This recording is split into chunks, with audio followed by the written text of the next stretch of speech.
This girl is a famous streamer, broadcasting live in that innocent outfit.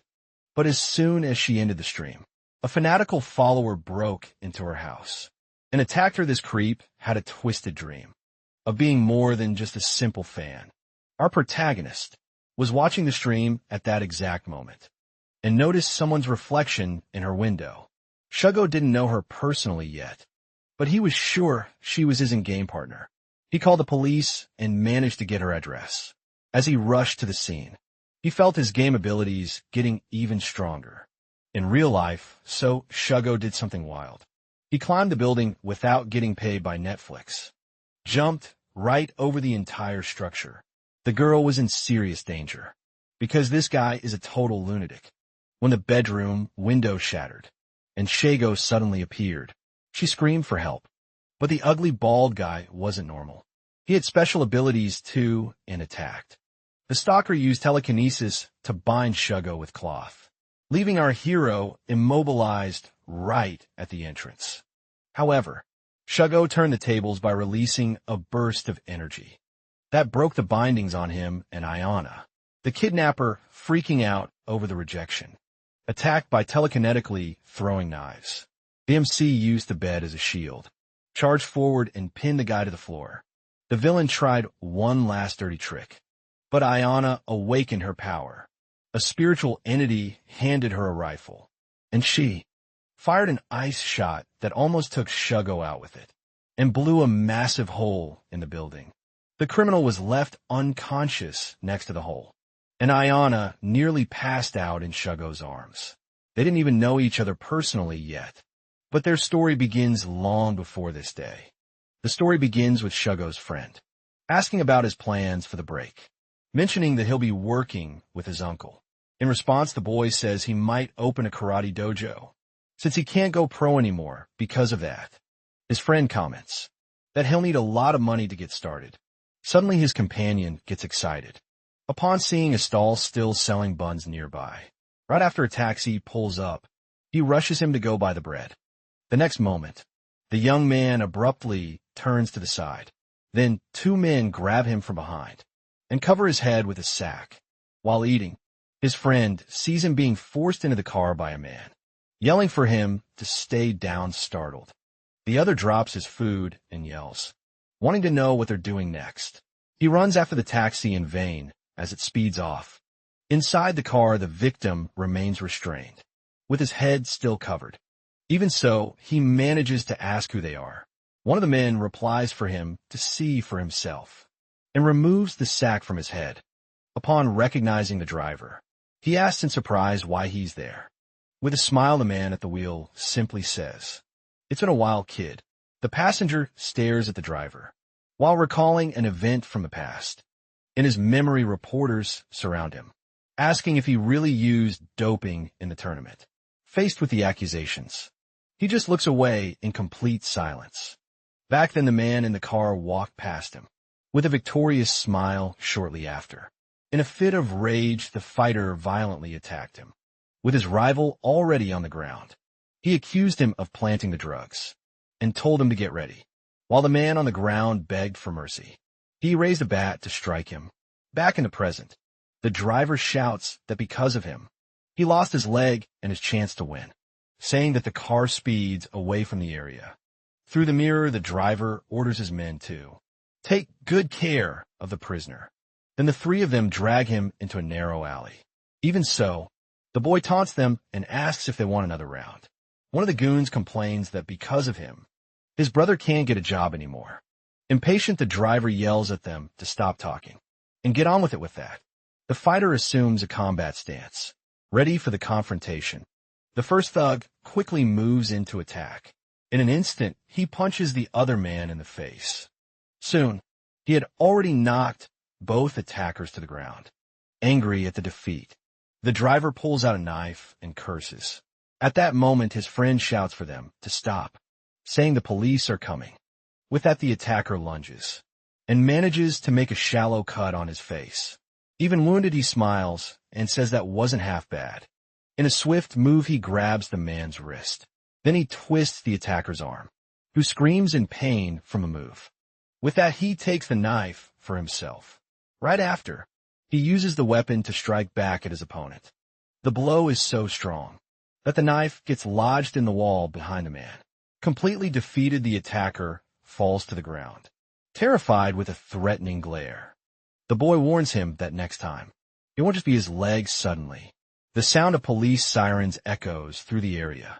As they walk away from the police, his friend laments that the world championship could have been possible 2 years ago. With that, he remembers a happy moment with his parents, celebrating a victory back in the present. He stares into nothing with a lost look. Holding a glass, his friend tries to comfort him, saying at least now he can spend time with his family. Soon after, the two continue walking along the sidewalk. His companion then calls his mother, saying he's with someone and will be home soon. Meanwhile, the attacker, being taken away by the police, asks why they didn't go to his house. Alarmed, the young man questions if he did something to his family. With a shout, the man tells him to go home and see for himself. Seeing his reaction, the friend calls his name. Concerned, then, he starts talking about his family, making him even more panic. Desperate, he runs off as his friend yells his name. On the ground was the glass with all the water spilled. Terrified, he runs home, shouting for his dad and mom. When he arrives, he finds the house dark, empty, and completely ransacked. Amid the silence, he runs his hand over a messed-up surface. Meanwhile, the words of the attacker and his friend echo in his mind. Suddenly, he hears a voice calling him Big Brother. In front of him, a white-haired woman appears at the entrance of the house, right after she runs to hug him, saying he took too long to arrive. Desperate, she reveals that their mother was in a car accident and that she doesn't know what to do. As they run, the boy asks which hospital their mother is in and if their father is with her. With that, his sister stops running and hesitates, starting to talk about their father. She then reminds him that their father died last year. The memory takes him back to a train station years ago. In that scene, his father was handing him a travel bag for his departure. Smiling, the young man said goodbye as he picked up the bag, saying it was time to go. With that, his father asked him to do his best and not worry about the family. In response, he promised to stay in touch frequently. He then remembers that, because he had joined a secret unit, contact with the outside world was forbidden. Suddenly, the pain of that memory makes him scream, in desperation for his father. Soon he remembers that 2 years after that departure came a final goodbye back in the present. He stares an old photo of his father on his knees. He laments not having returned sooner, to see him one last time at that moment. His sister hands him a drink and calls him to go see their mother. With a nod, he agrees and gently pats her head to comfort her. Next, the two arrive in front of a huge hospital. Together, they look at their mother lying in bed, hooked up to machines. A nurse then approaches them to warn that the treatment payment is overdue and the medication will be suspended. Suddenly, the sister shows a bag with a sad look in her eyes. With the bag in hand, she tries to walk away, but he stops her from leaving. He then holds her by the shoulder and asks what's wrong. In response, she shows him the money in the bag, and he questions her about its origin. Crying, Kate explains that it's her college money, because she can't abandon their mother. Then she hugs him and says, what matters is that they're together. Now that he's back, her brother then comforts her, saying he won't let her give up college, because he has compensation money. With that, he holds her hand and assures her they'll pay the bill. Soon after, the two approach the hospital's front desk. A nurse then comes over and says the doctor is waiting for him. As soon as they enter the room, they find the doctor with his back turned, and the young man calls out to him with a serious tone. The doctor turns and asks them to sit down. The doctor then reveals that the situation is serious and that the surgery will leave after effects. While they listen, he adds that the costs, including rehabilitation, will be very high. Finally, he asks them to think carefully before deciding, but is met with a determined look. Right after the conversation, the siblings leave the hospital with a discouraged look. Cade tells her brother that despite everything, she's going to work with that. He pats her head and tells her to focus on her studies. Guess I'll take care of the expenses moved. She thanks him, and then he suggests they head back home. After dropping her off at home, he walks alone through the city, thinking about how to get money fast. He then grabs his phone, thinking maybe his friend has an idea. On the other end of the line, his friend answers and asks what happened. Shugo explains the family situation and asks if he knows a way to make quick money. Right after he receives a message with a link to a game called Mellow World. An ad then promotes a full immersion game that takes players beyond the future. Dad goes on explaining that the game allows you to create your own world by purchasing a special capsule. Smiling, the host reveals that the prize for first place is 2 billion yen. Faced with the promise, he realizes he has no choice but to play to win the money. Even so, he yells at his friend on the phone, calling it a scam, but the friend tells him to wait. The friend then explains that, although the game is mysterious, it's true that some people became billionaires through it. He continues explaining that the game was supposedly created by a rich and bored man. According to the story, everyone thought players would quickly tire of the game's simple tasks. However, the realism and the chance to earn real money made everyone addicted to it. Still unsure, he asks if this is a joke, but the friend denies it and mentions the advantage of fighting, using your own body with that. He starts to consider trying it, but remembers that the capsule costs 800,000 yen, money he also doesn't have. His friend then confesses that he's also waiting to play, but he knows he wouldn't stand a chance if he joined. After the call, the young man asks the delivery workers to install the capsule in his room. When Cade questions him, he explains that it's an experiment to help pay his mother's medical bills. Shortly after, the clock on the wall shows 10:10. While his sister looks pensive, he peeks through the door and asks her not to interrupt him. Already inside the capsule, he convinces himself that what his friend Kentaro said was true with his eyes closed. He gets ready to begin the game immersion. Then the loading screen displays his starting data, and the system prepares him for the adventure. Upon entering the game, he finds himself in a completely destroyed city.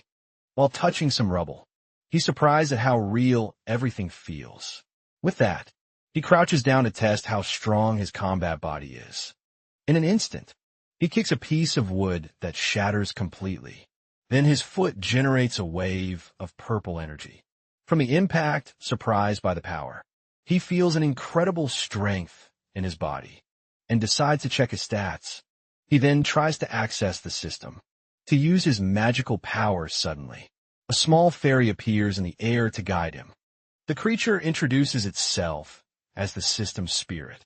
Welcoming the player, she explains that the game only has melee and ranged attacks, and for now, he doesn't have any magical abilities. Next, the fairy says she'll introduce him to the game world.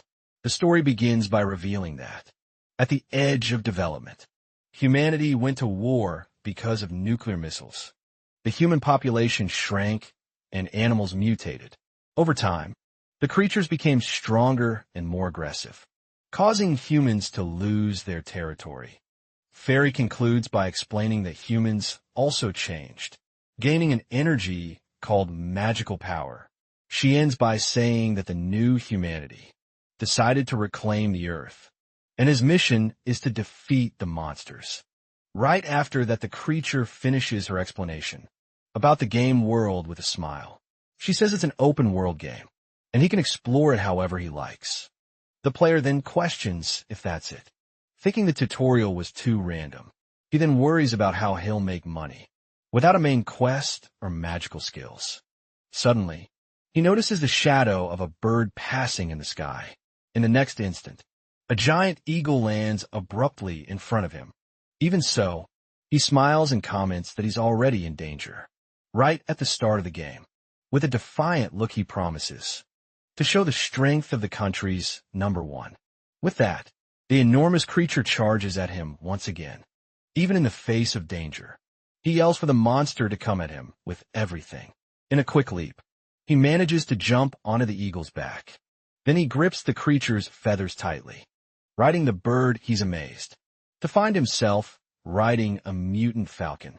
Soon after, the eagle takes flight, carrying him far into the sky. He smiles as the bird climbs, daring it to throw him off in the clouds. Then he pulls the creature's feathers and says, "They'll see who can hold out longer." With that, the eagle screeches in pain from a yank. The bird then starts flying erratically. To shake him off suddenly, the creature crashes into something. In a big cloud of dust with the impact, the eagle ends up stuck in a rock wall. Seeing the defeated animal, he declares his victory and wonders if the strength he felt was magical power. He then reflects that defeating monsters usually grants experience and decides to try something. With a gentle pat, he names the bird Kuro, believing that having a pet will be useful. Soon after, he steps onto the rocky ground to dismount. As he walks away, the creature watches him from behind. Suddenly, Kuro widens his eyes in panic upon seeing something approaching. With a screech from the bird, he turns and sees feathers falling all around him. He then sees his new pet being captured in the jaws of a monstrous cat. Shocked, he realizes he can't turn his back on a predator that size, or he'll be eaten alive as the giant cat roars.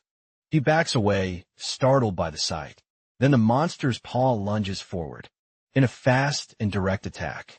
Suddenly, the feline creature screams as it's struck by something. In the next instant, the cat is swallowed by another creature. Soon a giant koala appears, wearing Jinto Shugo's exclusive medallion. Surprised, he wonders if an exclusive monster isn't a bit much. Shugo found himself face to face with a giant monster, radiating a dark and threatening aura. Suddenly, the koala lunged with a fast and furious strike. Right after that, its fist smashed into the ground, and the boy jumped to dodge the impact. He then realized with surprise that the movements resembled Taekwondo.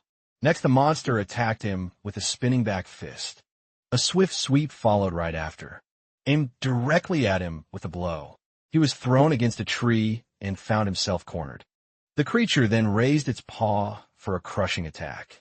It followed with an axe kick that split an entire tree in half. He reflected that, although he knew how to fight that way, he didn't know how to beat someone bigger and faster.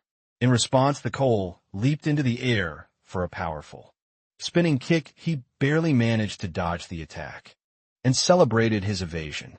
The creature then landed heavily, surprised that it missed the strike. Even so, he was hit squarely by the debris from the impact. With the force of the collision, he was flung away and fell to the ground, completely defeated, lying on the ground. He wondered if he was going to die, but remembered he had to live to help his mother. With a light in his eyes, he decided he would survive no matter what.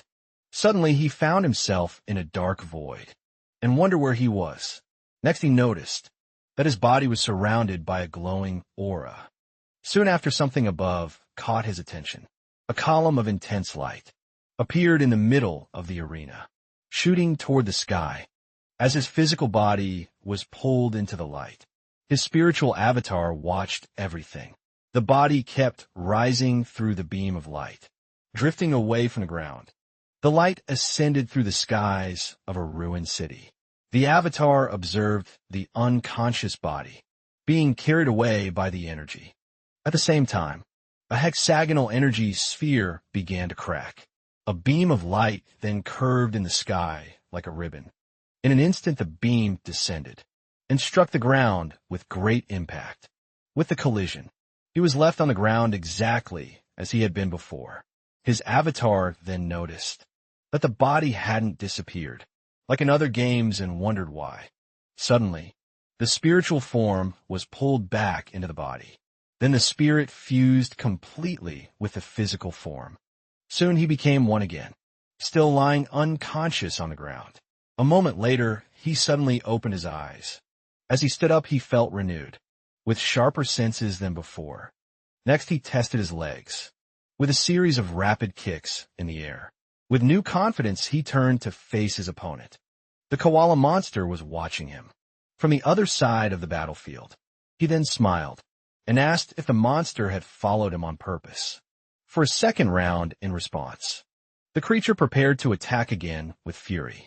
As the fist came down, he managed to block the blow with crossed arms. He then realized that his technique was superior, and that he could withstand the fight. With that in mind, he decided to sacrifice one arm to seize the initiative. On the next move, knowing that a living being's jaw connects to the brain, he jumped to strike at that opening. In the next moment, he landed a powerful kick right on the monster's jaw. He knew the first hit rattled the enemy's brain, but he would need a follow-up strike to bring it down. Quickly, he didn't hesitate and charged at the creature. Then he jumped into the air to deliver a descending heel strike kick, landed squarely on the monster's head, with crushing force with that. The stunned creature collapsed to its knees, completely drained of strength. He knew the throat was the next weak spot, and that this was his chance to end the fight. Taking advantage of the opening, he stepped in and landed a direct punch to the koala's throat. The final blow caused the creature to dissolve entirely into dark energy, right after he dropped to his knees exhausted, as a glowing item appeared on the ground. A fairy then appeared to congratulate him for leveling up, restoring his HP and MP next. The tiny guide observed him as he recovered. On the ground, he then analyzed the screen for the skill Soul Devour, and wondered if it consumed magical power. With a smile, he decided the technique was perfect, and that he would learn it immediately. Thus Shugo looked up at a golden, glowing symbol that appeared in the sky. Soon a wave of golden energy enveloped him. Completing the process after that, a status screen appeared detailing his new abilities. With a smile, the boy felt 100 times stronger with his new powers. After testing a punch, he understood that his HP represented his vitality, and was now at its max next. He turned to a large rock, ready to test his new strength. With determination, he planted his foot firmly on the ground, preparing for the kick with a single blow. He shattered the rock into countless pieces. Impressed, he questioned how the game could feel so real. Suddenly an electronic sound caught his attention. Then the fairy informed him that a message had arrived from a friend in the message. His companion said he knew he was in the game, and asked if it didn't feel real. The player agreed it felt too real, and asked how the other had managed to find him. His friend then explained that the game uses real names, allowing people to find each other online. After understanding, the young man asked how he could make money in that place. The friend then showed the map of the survival district, and invited him to go there to earn money, but warned him to be careful. Soon after, he alerted him about violent monsters on the way. Before saying goodbye, boy tried to question him, feeling that his acquaintance was hiding something. Even so, he decided to check out what this survival district was like in such a ruined world. Meanwhile, elsewhere, 3 players were running through a green area toward an abandoned building. One of them then approached the edge of a river, staring closely at the water with a smile. He prepared to catch what he thought was a fish. Suddenly a giant, worm-like creature leaped out of the water toward him. The monster then bit the player's head in a surprise attack upon seeing the scene. His companion shouted that it was a mutant Nispru, and that they needed to run. Right after, several other creatures emerged from the water, with ferocity in an instant. The unfortunate one was completely swarmed by the monsters. As he screamed, he was dragged down by the creatures.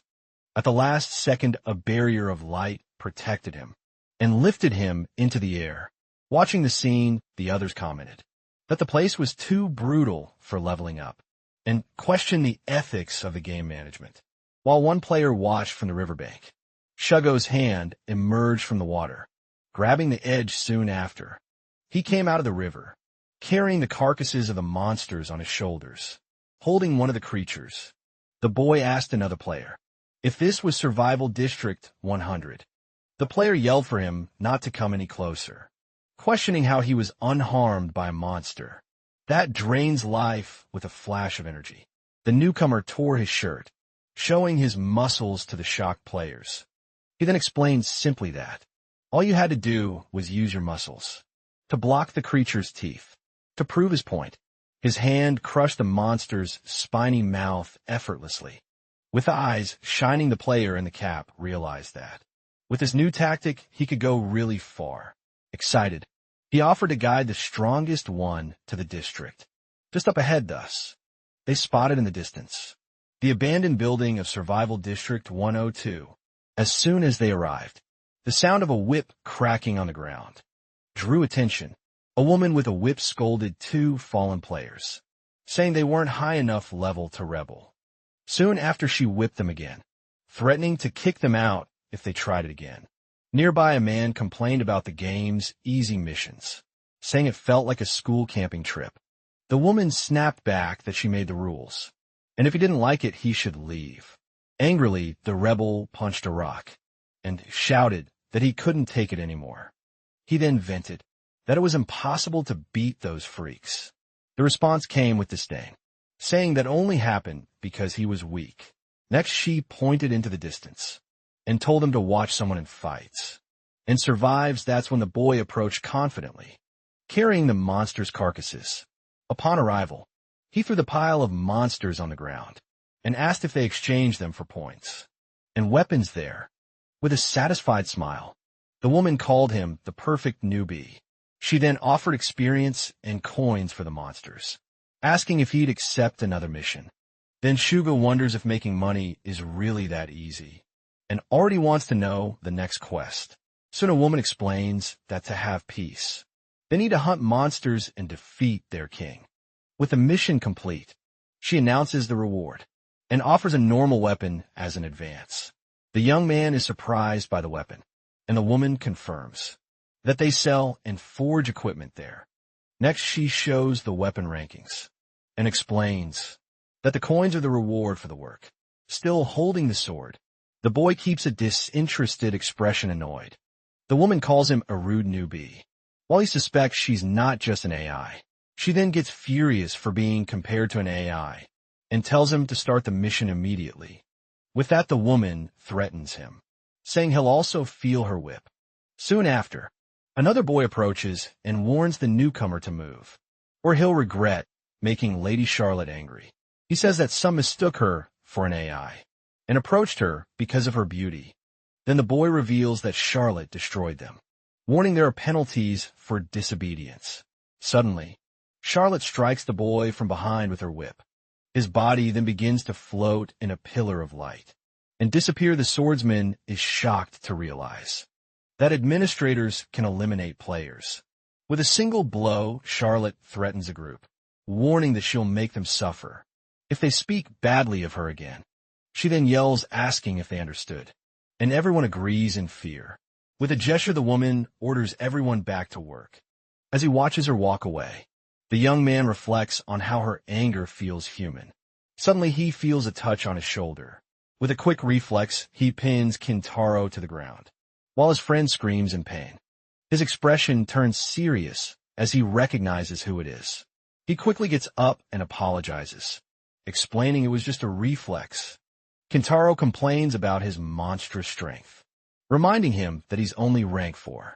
The protagonist then asks what the real reason behind the invitation was, and Kintaro smiles awkwardly. He comments that the other's record was already a clue, and that he can't hide anything from him. With that, Kintaro admits he came into the game to investigate, under government orders. He explains that he thought his friend would notice details regular people wouldn't. Finally, Kintaro describes the game's technology as ultra-realistic, something no country possesses. He then reveals that the government considers the game a threat because it can't be monitored. Next, Kintaro reveals he is the leader of the research team, and Shugo is impressed by the promotion, even though he already suspected. The young man asks what he should do now to help. In response, Kintaro says that for now, he should just share any information he finds. With that, the young man agrees and says goodbye to begin his mission. As he walks away, a subordinate informs the leader that a team member died in the real world. Upon learning there were no physical injuries, Kintaro concludes that the game is more dangerous than they thought. His subordinate suggests telling Gendo, but he refuses, not wanting to involve the champion. He then reflects that if Gendo learns too much, there will be no turning back. Nearby, a dog-like creature barks at the water, hanging like bait suddenly. The small animal gets startled by movement in the water. Soon after, long-necked monsters leap toward it. The creatures quickly coil around the bait's body to trap in response. The living lure bites down hard on one of the monster's neck. The enemy is split in half and falls back into the water. Shortly after, the bait is violently yanked away from the shore. Suddenly, the larger creature jumps from the water to devour the decoy hidden in the bushes. The swordsman celebrates that the monster finally showed up. With his sword in hand, he waits for the creature to get a little closer. At that moment, a shot hits the monster square in the head. The beast retreats into the water, along with its offspring then. More bullets strike the smaller monsters. That followed it. The hunter turns surprised, trying to figure out if it was a rifle shot. Soon after, he spots a silhouette on a distant cliff. At that location, a girl calculates the distance and wind speed. With her rifle with her aim ready, she fires a fast projectile toward the lake. The shot hits the big monster's head once again. The creature roars in pain from the impact of a second attack. That the monster dies and disappears into the water. Surprising Shugo irritated. He wonders who stole his prey and let it escape. Worried, Shugo reflects that the intelligent monsters that fled could cause problems later. He then looks toward the cliff and wonders who interrupted him. At the top, the girl reveals she was about to finish off the miser. Beer King as her weapon dissolves. She decides to hunt calmly, to level up in that safe area. Suddenly, her eyes widen in complete surprise, seeing a trail of smoke approaching. She wonders if it's a large monster. Meanwhile, the boy runs at high speed, thinking how the magic enhancing his body makes him feel invincible. Upon reaching the cliff, he notes that he covered a kilometer in 2 minutes and hopes the person is still there. Excited, he prepares to jump, saying this is how a game should be. With a push, he starts running vertically up the cliff wall. Ayana gasps and steps back as she sees him approaching in an impossible way. Soon after, the young man leaps and lands gracefully in front of her. Surprised and now wearing a blindfold, the sniper asks who he is. With a smile, the newcomer asks if she was the one shooting earlier. In response, Ayana's hand glows with a blush energy. As she stares at him, the huntress draws a weapon and threatens him, while he wonders what kind of ability that is. With his hands in the air, he asks her to stay calm, saying he just wanted to meet the shooter. Suddenly, he steps on a branch and accidentally breaks it. The sudden sound puts him in a heightened state of alert, startled by the noise. Ayana screams and fires wildly in his direction. The boy flinches at the shot that narrowly misses him. He then wonders how she missed at close range, when earlier she hit the monster from so far away. Even so, the girl keeps shooting and shouting for him not to come any closer. With no other choice, the swordsman decides he'll have to calm her down. By force, with a quick move, he launches 2 beams of blue energy. The attack hits her weapons directly, disarming Ayana in an instant. Now, falling on the ground, she stares at him in fear, while he looks down at her with a smile. The young man asks if she'll finally listen to him now. Ayana calls him a pervert and asks what he plans to do with her. Completely flustered, he insists it's a misunderstanding and begs her to just listen. The shooter stares at the blade of his sword with an expression of pure terror. With the weapon at her neck, the boy threatens to kill her, and Ayana fearfully agrees. 30 minutes later, the two are already sitting and talking more calmly. Ayana realizes he used the dog as bait, and that she ended up stealing his prey by accident. The boy confirms it, and demands that she take responsibility, since the monster got away. Upon hearing the word responsibility, Diana panics, and he yells that it's not what she's thinking. Frustrated, he clarifies that he's asking for help to defeat the monster, and complains about her imagination. She then asks if the idea is to form a party, and the boy confirms that it's something like that. Next, he introduces himself as Jindo Shugo, take one of, A specialist, she introduces herself as Himikawa Ayana, a weapons creation specialist. And they shake hands. The young man praises her honesty and asks if her ability created the rifle from earlier. Ayana proudly confirms, making the weapon appear in her hands again, as she assures him she'll be useful. Her partner admires her incredible weapon skills. Satisfied, he decides that he's found a great partner, and that it's time to plan the strategy. A short while later, he's hanging from a tree as the new bait. As soon as he takes position as the lure, two smaller creatures leap from the water to attack him. With that, the two monsters are hit and explode in the air before reaching him. Then their remains fall back into the water, with a loud splash soon after. The lake's surface begins to bubble violently. The fighter then smiles with excitement, realizing that the main creature is coming. He had planned to be the bait, so the larger monster would show up, while Ayana handled the smaller ones. Confident, he assures that if they join forces, they'll definitely defeat it. Back to the present, the rope holding him snaps suddenly. As he falls, he declares that this time the creature won't escape. At that moment, an even bigger monster emerges to devour him. To his surprise, the boy panics. Upon realizing there was a creature even larger than, the last giant monster leaps from the water and chomps down on Shugo Madare. Next, the creature closes its mouth and swallows him whole. From afar, Ayana panics, thinking his plan was to get eaten. She then notices something strange about the monster's movement. With that, the creature leaps out of the water uncontrollably, as Ayana screams in fear. Inside the monster's mouth, Fighter struggles to keep its jaws open, saying he won't be devoured. When another creature appears to attack him, he realizes he won't dodge in time. With a quick move, the boy uses the larger monster's jaw as a shield.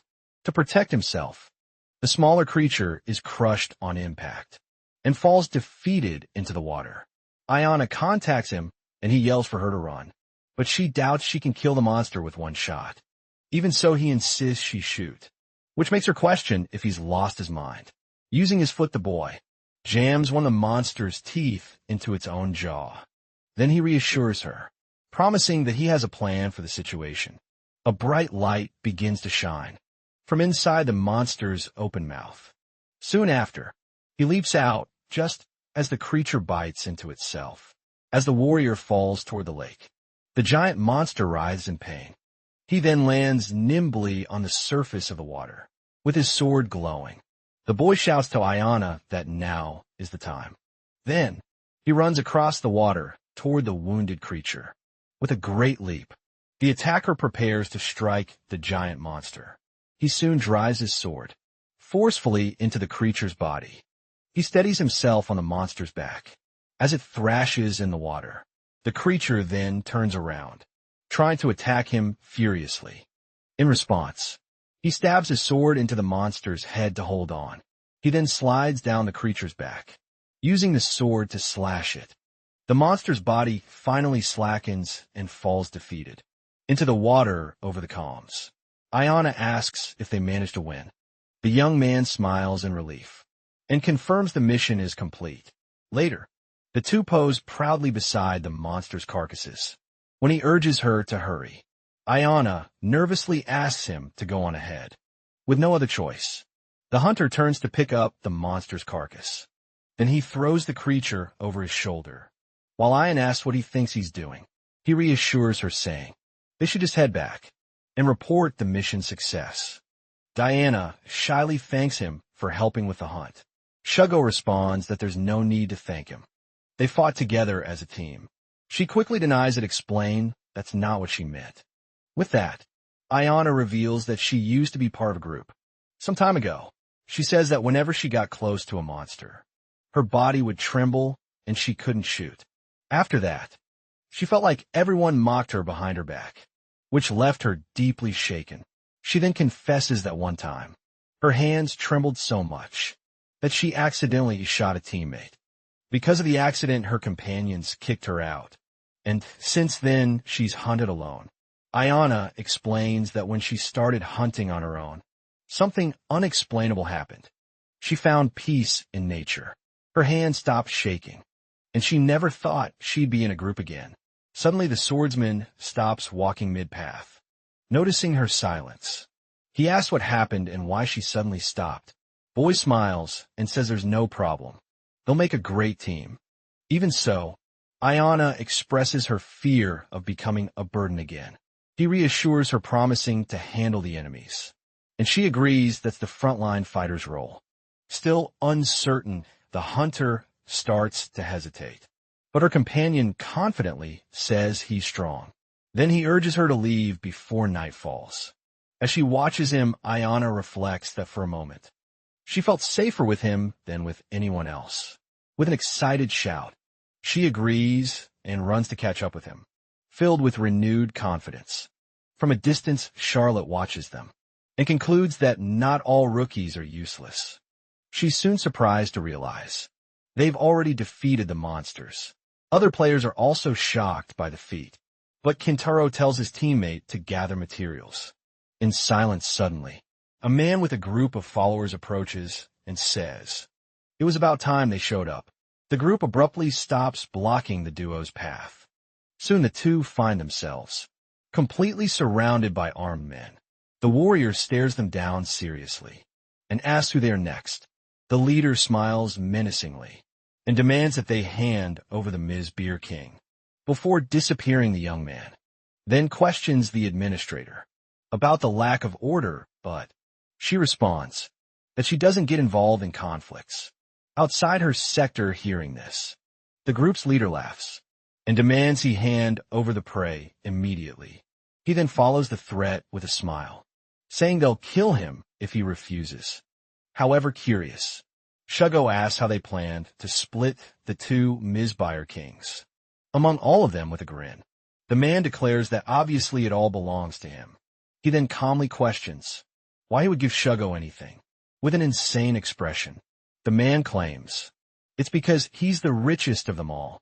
Later, he reveals he hired those thieves to steal everything, since a poor man can't beat a rich one. The young man sighs, complaining that wherever he goes, everything always comes down to money.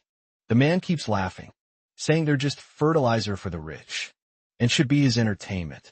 With that, the boy says he doesn't like any of it, but now he knows exactly what to do.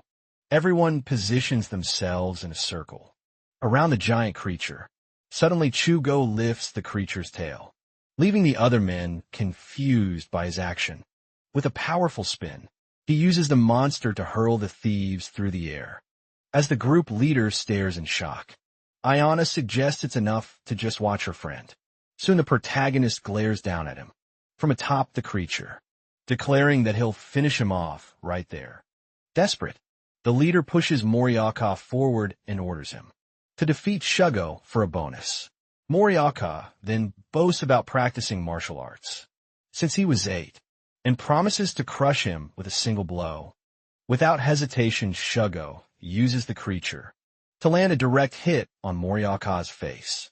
The leader watches in shock, realizing his underling was defeated with one single strike. Next, Shugo throws the monster's body toward the frightened leader. The young man then stares him down, confirming Moriaka's name, before warning that the leader is next. Terrified, the leader grabs his lei and begs for mercy, but Shugo tells him to let go. The boy challenges him to repeat what he said after being punched.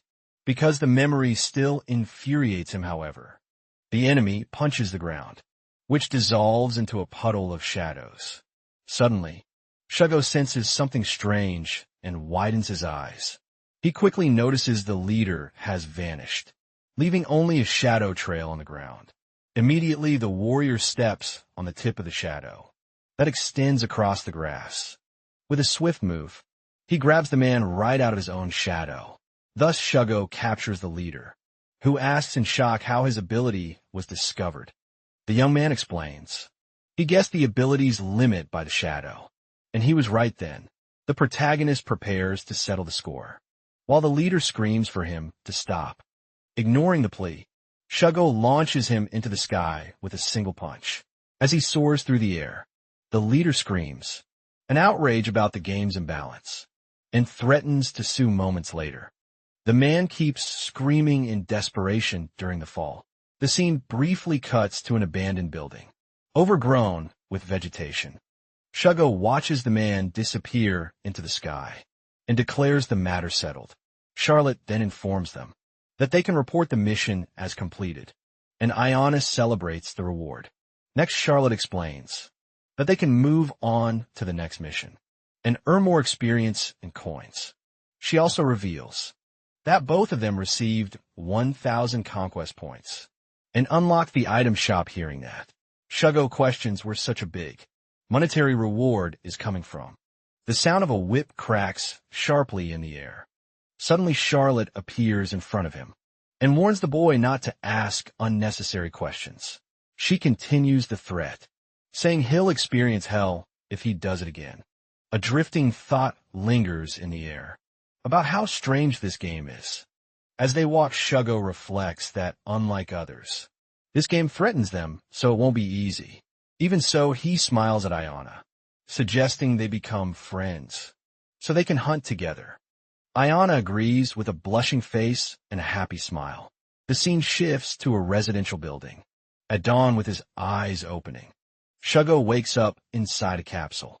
He's surprised to feel full of energy, even after hunting all night. Soon the player notices his phone on a table. Upon picking it up, screen shows 6 in the morning, and a notification for a deposit of 310,000 coins. Shugo then reflects that the money goes into his account and decides to pay the medical expenses first. Upon entering his home, the boy finds the dinner table set. On top of the food, a note from his sister asks him to choose any job he wants, but to take care of his body. Shugo smiles warmly as he reads the message. Looking out the window, he promises to take care of everything at home, so his sister Ki can focus on her studies elsewhere. A basket of dirty laundry introduces a new setting.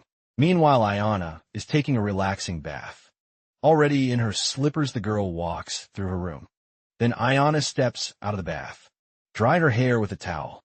She then sits in her gamer chair in front of the computer. Moments later, Ayana begins her live stream, asking for coins if the audience enjoyed it. On screen, a shooting game match shows an intense shootout. Ayana then winks at the camera, bragging about getting 3 kills in a row. Soon after, fan comments appear, raising her skills and her beauty. With an exhausted expression, the streamer decides that's enough for today. As she says goodbye to the stream, the silhouette of a man appears behind her chair. Hand at the window, and Ayana thinks it's just exhaustion playing tricks on her. Even so, the young woman turns to the side, sensing something is wrong. A burly man appears, saying he's finally found his beloved Ayana. As she screams in terror, he approaches and tells her to calm down. With a sinister smile, the man claims to control the air in the room, so her voice can't be heard. The stalker invites her to have fun with him, and the terrified victim asks what he plans to do. He stares at her, seemingly surprised that she doesn't understand the situation. With a frightening shadow, the attacker says that Ayana will understand everything if she becomes his girl, but the young woman screams at him not to come any closer. At that exact moment, her phone starts ringing on the table. Ayana answers desperately, shouting her location to Shugo, who promises to go rescue her immediately. Girl recognizes the voice on the phone, but quickly remembers who it is. She then asks herself in fear how he got her phone number. Furious at hearing a man's voice, the stalker slaps her across the face. He accuses her of hiding so she could be with another man, yelling that she trampled on his feelings. The aggressor throws her to the floor. As she falls, Ayana feels she's about to lose consciousness. With that, the man grabs a rope and says the obstacle is gone, and she will be his. The scene rewinds to 30 minutes earlier, in a bustling city. At that moment, Sugo was reading an alert on his phone about the rise in harassment cases. He then watched Diana's stream from the day before, understanding the reason behind her good aim. Suddenly his eyes narrow as he notices a suspicious detail. In a window's reflection, the young man spots the shadow of the stalker, mentioned in the news. Worried, He thinks about what to do, and quickly gets the idea to call Kintaro. The scene then shows the front of a police station. Inside, Kintaro answers a call from Shugo. Who? Who asked his friend to get the number of the streamer? Ayana Himikawa. Kintaro agrees to use the police system to look it up, and quickly finds a number. Over the phone, Shugo explains that the stalker has probably broken into her home and asked for the information. With the number in hand, the young man hurriedly dials on his phone. As it rings, Shugo waits anxiously, hoping she picks up in time. He soon hears Ayana shouting her address, and recognizing her voice, promises he's on his way with a determined expression. The young man mentally begs her to hang on. Next, Shugo runs through the streets, shouting the address to Kantaro, urging him to hurry the push. He runs even faster, desperate to get there in time. The young man tries to stop a taxi, but the car speeds right past him. As the driver yells angrily, Shugo realizes he's felt stronger since the game began.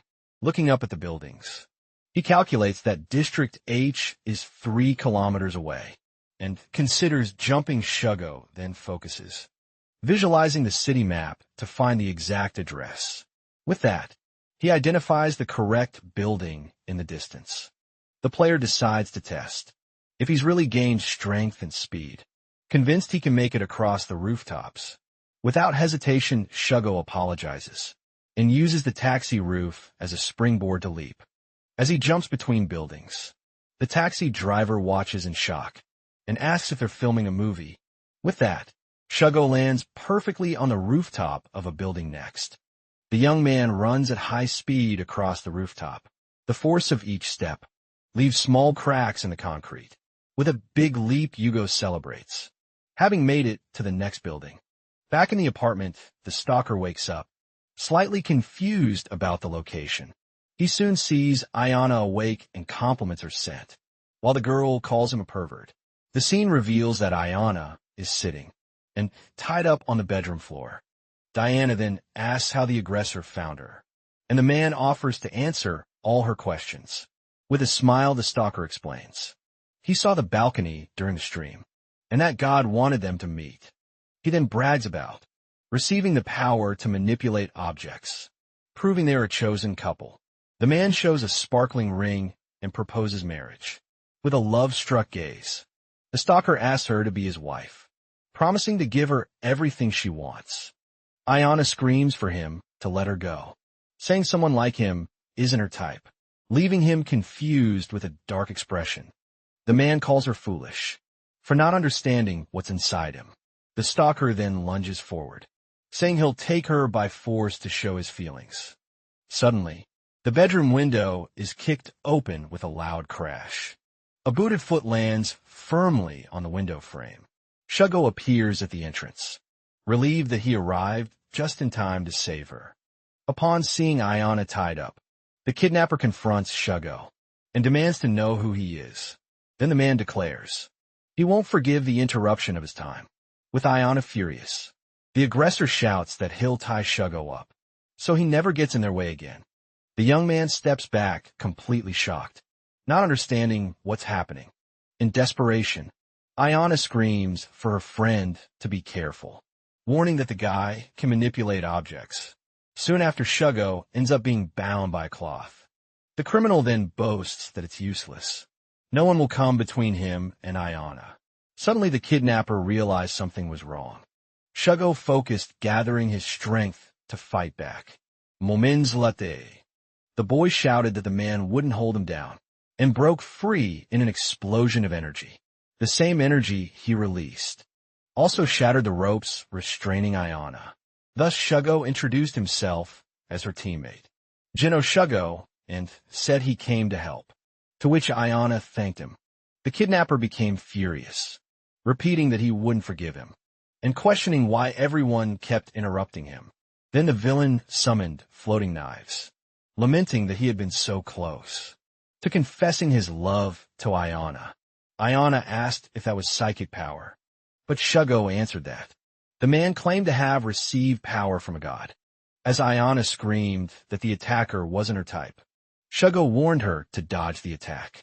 The man was shocked by the rejection, which the hero considered a line sharper than any blade. Mocked in his feelings, the kidnapper screamed that he would destroy the world, and launched the knives toward them. Quickly, Shugo grabbed the bed to defend himself. Then the protagonist used the bed as a shield to block the incoming blades. Taking the opportunity, Shugo rushed toward the enemy. As soon as he got close, he grabbed the man's wrist firmly. Shugo then stated that he had caught him, and his weird power wouldn't work like that anymore. The attacker seemed surprised to be restrained by the move. With a swift movement, Shugo took him down and pinned him to the ground. Even on the ground, the man tried to use his power one more time. With that, a knife stuck in the ceiling began to fall. The blade fell towards Shugo, who looked up in alarm. Ayana screamed desperately as she realized the danger. Suddenly, an ethereal, glowing figure appeared behind Ayana. Shugo and the kidnapper looked back, both stunned by the sudden apparition next. The ethereal figure's hand gathered a sphere of blue energy. The apparition then materialized, a sniper rifle that appeared in Ayana's hands. Completely terrified, the kidnapper screamed for them to stop. Ignoring the plea, a powerful shot was fired from the weapon. Then the projectile hit the building, triggering an ice explosion that startled people on the street. Crowd below watched the scene, completely confused by what was happening. With the impact, a giant hole opened in the apartment wall. Suga looked at the man's body on the ground, thinking he would have turned to ashes, too, if he hadn't dodged. Soon the energy faded, and Ayana seemed to faint slowly. The boy quickly caught her before she could hit the floor. Ayana complained about a headache, saying it felt like a dream, and Shugo grew worried that she didn't remember anything. At that moment, Kantaro appeared at the door and asked Shugo if he was surprised. With Ayana by his side, the boy seriously asked him what that was all about. Kantaro then stated that it wasn't the right place and told them to follow him. He LED'd them to a large warehouse in a remote industrial area alit. Red light glowed above the massive entrance door. As they entered, they walked through a spacious corridor. Following Kantaro, the trio then stopped in front of a massive metallic door at the end of the hall.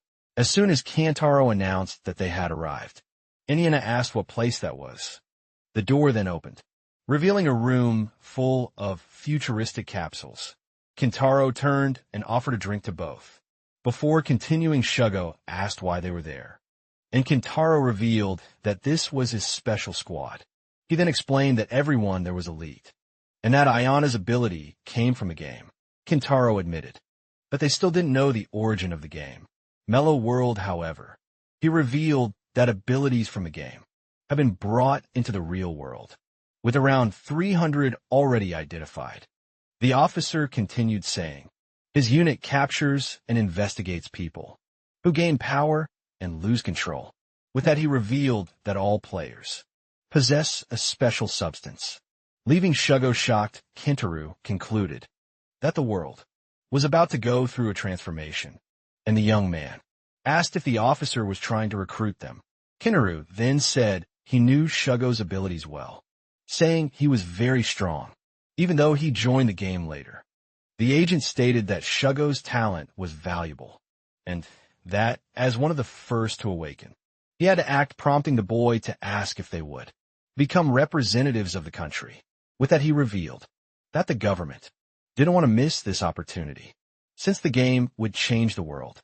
Shugo then smiled and asked about his mother's medical bills, and Cade's college. Kantaro assured him that the government would cover everything, and even assign the best tutor for Cade.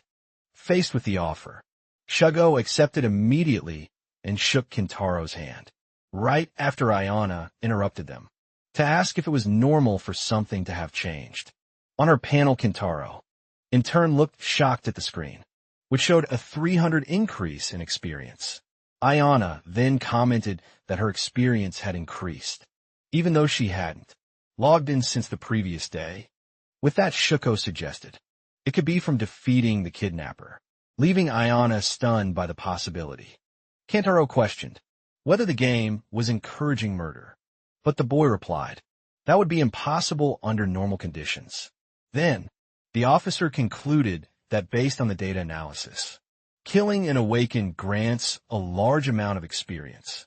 Shugo reflected that, if the number of awakened increases, others will also discover the secret behind the experience angrily. Kintaro clenched his fist, asking who could be behind such a horrible game. The young man calmed him down, saying there was no time to mourn, and that they needed to investigate to stay ahead. Soon after, he said he was going home to rest, ignoring Kantaro's concern about the game. Shugo then promised to log in at 8 in the evening and wait in the safe zone, to his friend's satisfaction. As he walked away, Ayana shouted that she still hadn't thanked him. Properly, Kintaro explained that the protagonist left because he didn't want to hear a thank you, leaving Ayana confused. He then clarified that Shugo believes interfering when someone isn't ready is an act of cruelty. The agent concluded that his friend must be feeling guilty, but Ayana disagreed, saying he saved her to cheer her up. Kinoru promised not to worry because he would find her a new home. After dinner at his apartment, Cade thanked him for the meal. Shugo told her to study hard because the world was changing and said their mother's expenses were already covered. He then warned her to run from any danger, making Cade worried and prompting her to ask if something had happened. Brother replied that he couldn't say yet, but asked her to listen to him, and Cade agreed to do everything he said. With her answer, the boy smiled, feeling a bit more at ease. Then Shugo said he was going to sleep and asked, as usual, for her not to talk to him as he walked away.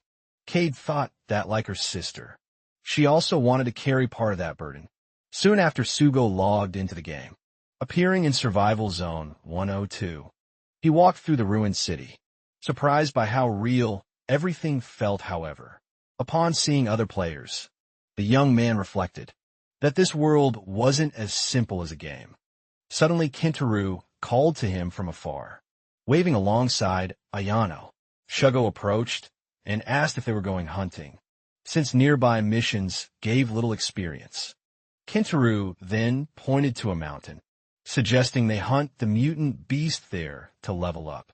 Shugo smiled and agreed with the plan, asking if they could leave right away. With that, the group headed together toward the forest. At the base of the mountain, when they arrived, they found a blood trail and a footprint on the ground. Kantaro commented that it all seemed to have already been hunted, wondering if someone strong was in that zone. Suddenly, the group heard a distant scream for help. Shugo then suggested they go check what was going on. As they approached, they heard the desperate cries of a player hidden. They saw a group of players intimidating a single boy. Ayana recognized one of the attackers and asked what they should do, but Shugo preferred to watch first. The leader of the aggressors punched the boy, tied to a tree, telling him to shut up and hand over his gear. With his face bruised, the player explained that the item was soul-bound and offered money if they let him go. The attacker mocked the offer and punched him, saying it was satisfying to see a rich boy beg. One of the leader's companions suggested they could tear the item out, along with the player's flesh. The leader liked the idea and snapped his fingers, agreeing to the cruel plan. With an evil look, he drew his sword, ready to strike the terrified player. Then the aggressor asked his group if they didn't want to see the rich get what they deserved with that. The other players shouted in agreement, ready to attack and tear the boy apart. The gang leader mocked that the rich are unloved, and that it was the will of the people that couldn't be ignored with a shout. He raised his sword to strike the defenseless player. Suddenly, a whip flew swiftly through the air toward the strike. Soon the whip wrapped around the man's arm, stopping his sword at the last second. Surprised, the bandit looked around, shouting to know who was there. Shugo and his group emerged from the forest, revealing themselves as the ones who had interrupted. The player tied to the tree recognized the group that had saved him, while the boy begged for help. Shugo commented that tearing off his flesh would be way too cruel. The leader replied that killing was easy, but useless if the equipment disappeared, and the boy's item wasn't enough. With greedy eyes, the group of bandits declared they would also take their equipment soon. The bandit leader shouted for his men to attack.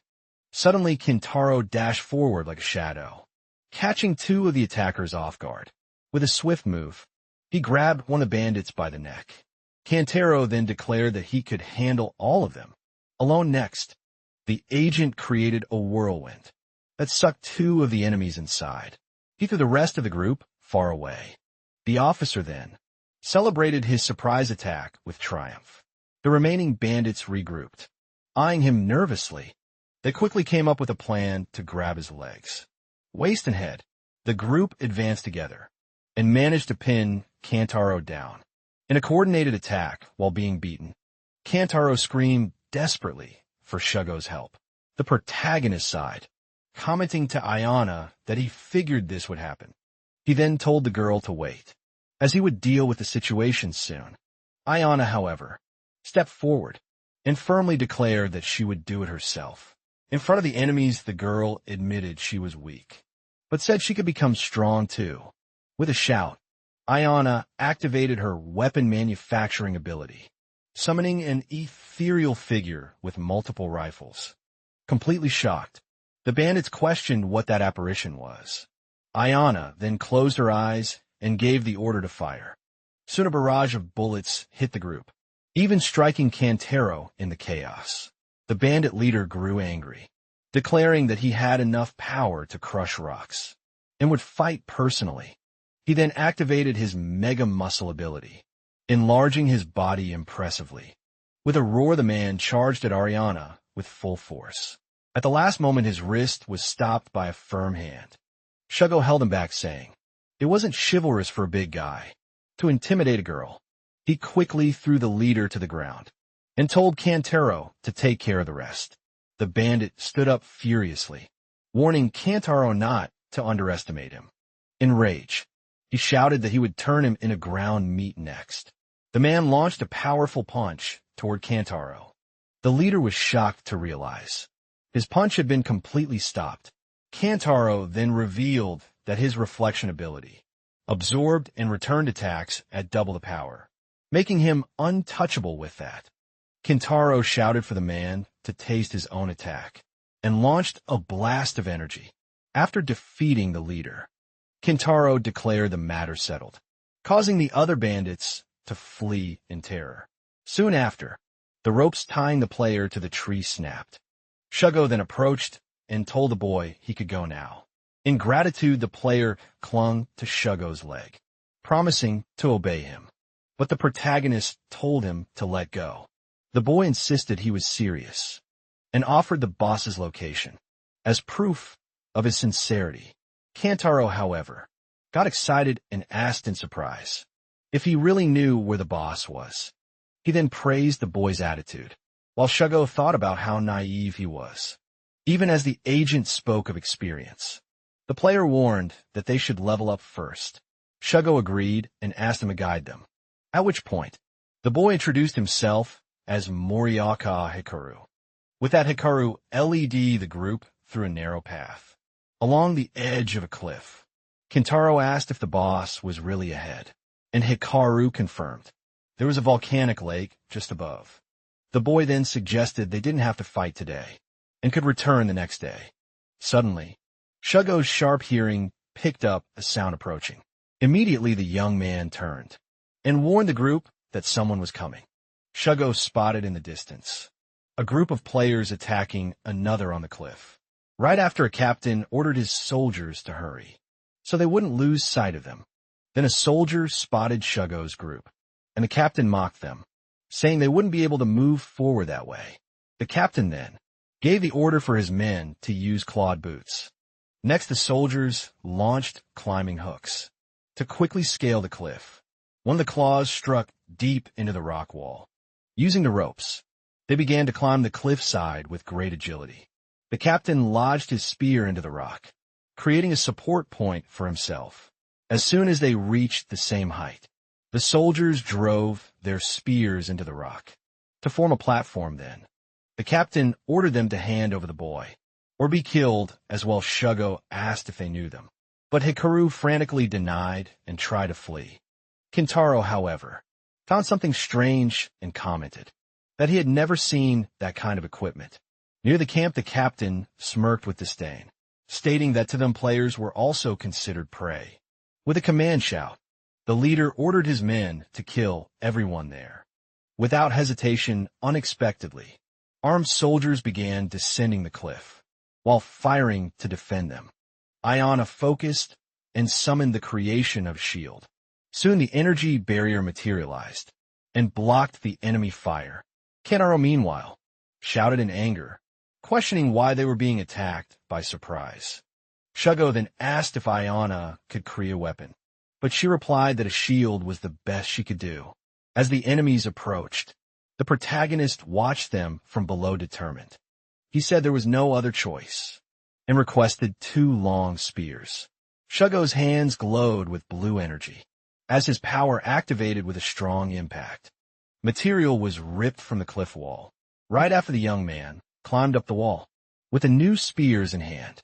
Without hesitation, he struck the first soldier and announced it was just the beginning.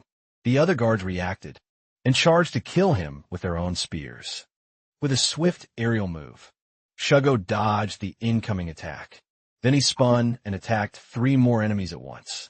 After landing, the boy prepared to face the next wave of soldiers. One of the soldiers screamed in terror for the warrior not to come any closer. Shugo then used the cliff wall as leverage to leap. With a smile, he said it was too late. As he advanced in a single spin, the hero struck all the enemies at once, telling them to fall together. Suddenly, he felt a new energy and realized that killing players also increased his level steady himself. Shugo drove one of the spears into the stone wall. Just ahead, the leader watched him while standing on 2 spears. And praised his skill. Shugo smiled back and asked if the opponent was the boss of the group. Determined, the player charged forward to deal with Hikaru. While he had the chance with force, he pushed the opponent's weapon aside. To create an opening, the leader's spear was deflected and struck the wall with a loud impact. Taking advantage of the gap, Shugo spun in the air to land a kick. The enemy only smiled and channeled a bright blue energy into his hand. The kick and punch collided, causing an explosion of energy. With the impact, Shugo was thrown back, surprised by the strength of the blow. Leaning on his spear, the protagonist was shocked to realize the power was electricity. The leader then confirmed he could channel electricity through his gloves and said Shugo couldn't beat him. Relieved, the young man thought that a rain had saved him, but quickly sensed something was wrong. The opponent commented that Shugo's movements were very skilled, and it was strange not to know someone so strong. Shugo called him an idiot and asked if the native really thought that was the real world. Hikaru then asked if the leader had seen the rebirth light and revealed that they were not players. Surrounded by an electric aura, the enemy declared they were natives. Leaving Shugo in shock, tired of talking, the leader stated that it was exactly as it seemed, and charged to kill him. He leaped to attack with his electric power, but Shugo dodged the blow at the last second. The opponent taunted him for running away, thinking players didn't fear death. With a smile, Shugo replied that he wasn't in the mood, and that he needed to investigate the natives. The leader then turned to leave, saying his comrades were dead, and that he would move on to the next objective. Watching the opponent walk away, Shugo wondered if they were really born in that world. The journey took him to a vast, frozen lake surrounded by mountains. As soon as he arrived, the protagonist landed on his knees at the water's edge. Ayana finally reached the top and asked worriedly if everyone was okay. Angrily, Kintaro shook Hikaru, demanding an explanation about the attackers. While the boy complained he was going to puke. As soon as Shugo returned with his spears, Hikaru immediately begged for his help. The young man intervened and told Kintaro to stop immediately. Next, Shugo grabbed Hikaru and pressured him for answers, without any mercy, into the ground. Hikaru begged the hero to stop and promised he'd tell them everything. After the confession, the group stared at the lake, with Hikaru subdued in the sand. Suddenly a massive explosion of water erupted. From the center of the lake, from the waters, a gigantic, monstrous lion emerged roaring in their direction. Terrified, Hikaru pointed at the creature and shouted that it was the area boss. Taking advantage of the distraction, the boy announced that he let them go for now, and prepared to flee. Shugo ignores the escape and decides they need to deal with the giant feline. First, the monster, in turn, roars imposingly as it rises from the water in front of the group. Immediately, Shugo yells for everyone to spread out and orders Kantaro to defend and Ayana to provide support. Ayana then summons a golden shield for Kentaro, who assures them they can count on him. With a strong impact, the shield anchors into the ground. Soon after, the officer holds it firmly to protect everyone. When the creature fires a water blast, he uses the shield to reflect the attack. Hit by its own energy, the monster staggers backward from the impact. As soon as the creature is stunned, Shugo shouts that now is the time and charges forward. With a great leap, the young man launches himself into the air to strike the monster's head. The creature then unleashes a blast of energy, trapping Shugo, who thinks it's the end for him. With a confident smile, Kentaro calls his friend an unbelievable guy. Then he throws the shield like a projectile toward the monster. Shugo lands perfectly on the moving shield and praises the good play, using the weapon as a board. The protagonist surfs toward the creature's head. On top of the monster, he delivers powerful strikes with his spear. As the beast roars in pain, the hero jumps from the shield midair, preparing for a decisive blow against the monster. He then realizes the creature's body is too large for a fatal hit and decides he needs to get closer. Suddenly, a strange feeling makes him hesitate for a moment. Looking back, Shugo is stunned to sense a new, powerful aura. To Kentaro's amazement, Ayana is now holding a massive sniper rifle, surrounded by golden energy. The girl remembered how she always lived in fear, unable to fight properly in her memories. Even the smallest sound would distract her and prevent her from using her true skills. But seeing her friends protect her, she decided she needed to overcome that fear, to support them back in the present. Her eyes shine with power as the sharpshooter finally spots an opening. With her new vision, she identifies 4 vital points on the creature's body. Ayana takes firm aim through the scope and confirms she's locked onto the target. Then she fires a sequence of golden energy shots from her rifle. Hitting all weak points, the lion roars in intense pain. The monster's head begins to dissolve into smoke, signaling its defeat finally. The creature's body collapses lifelessly back into the water, ending the battle. After the victory, Ayana's rifle dissolves into particles of golden energy. Exhausted on the ground, she says with relief that they finally did it. Shugo then praises her for the 4 precise shots, saying it was a right call. Ayana blushes, flustered by the unexpected compliment. Next, a golden aura surrounds her friends, indicating they've leveled up. Shugo realizes his own level also increased and notes the impressive amount of experience gained. Near the monster, Hikaru celebrates, saying the beast was an S-rank mission, with excellent rewards. Kentaro, in turn, also celebrates, saying that besides Shugo, he's never felt afraid of anything. Without them noticing, Hikaru approaches Kentaro from behind. When the officer asks what he's doing, Hikaru thanks them for helping him complete his mission. Suddenly, blood like tentacles emerge from the monster and sees a confused Hikaru. He screams in pain, not understanding why this is happening. Kentaro is frozen, watching the scene in complete horror. Before his eyes, a red energy consumes Hikaru's body as the boy screams. The energy then condenses and forms anew, sinister red armor around him. Shocked by the transformation, Kentaro asks what that armor is.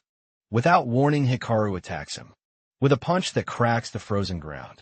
With his face now covered by a mask, the possessed boy turns to the group. and asks if they've lost their minds, struggling against the control. Hikaru apologizes and says the armor is forcing him to kill them all. Shugo steps forward and says he's disappointed.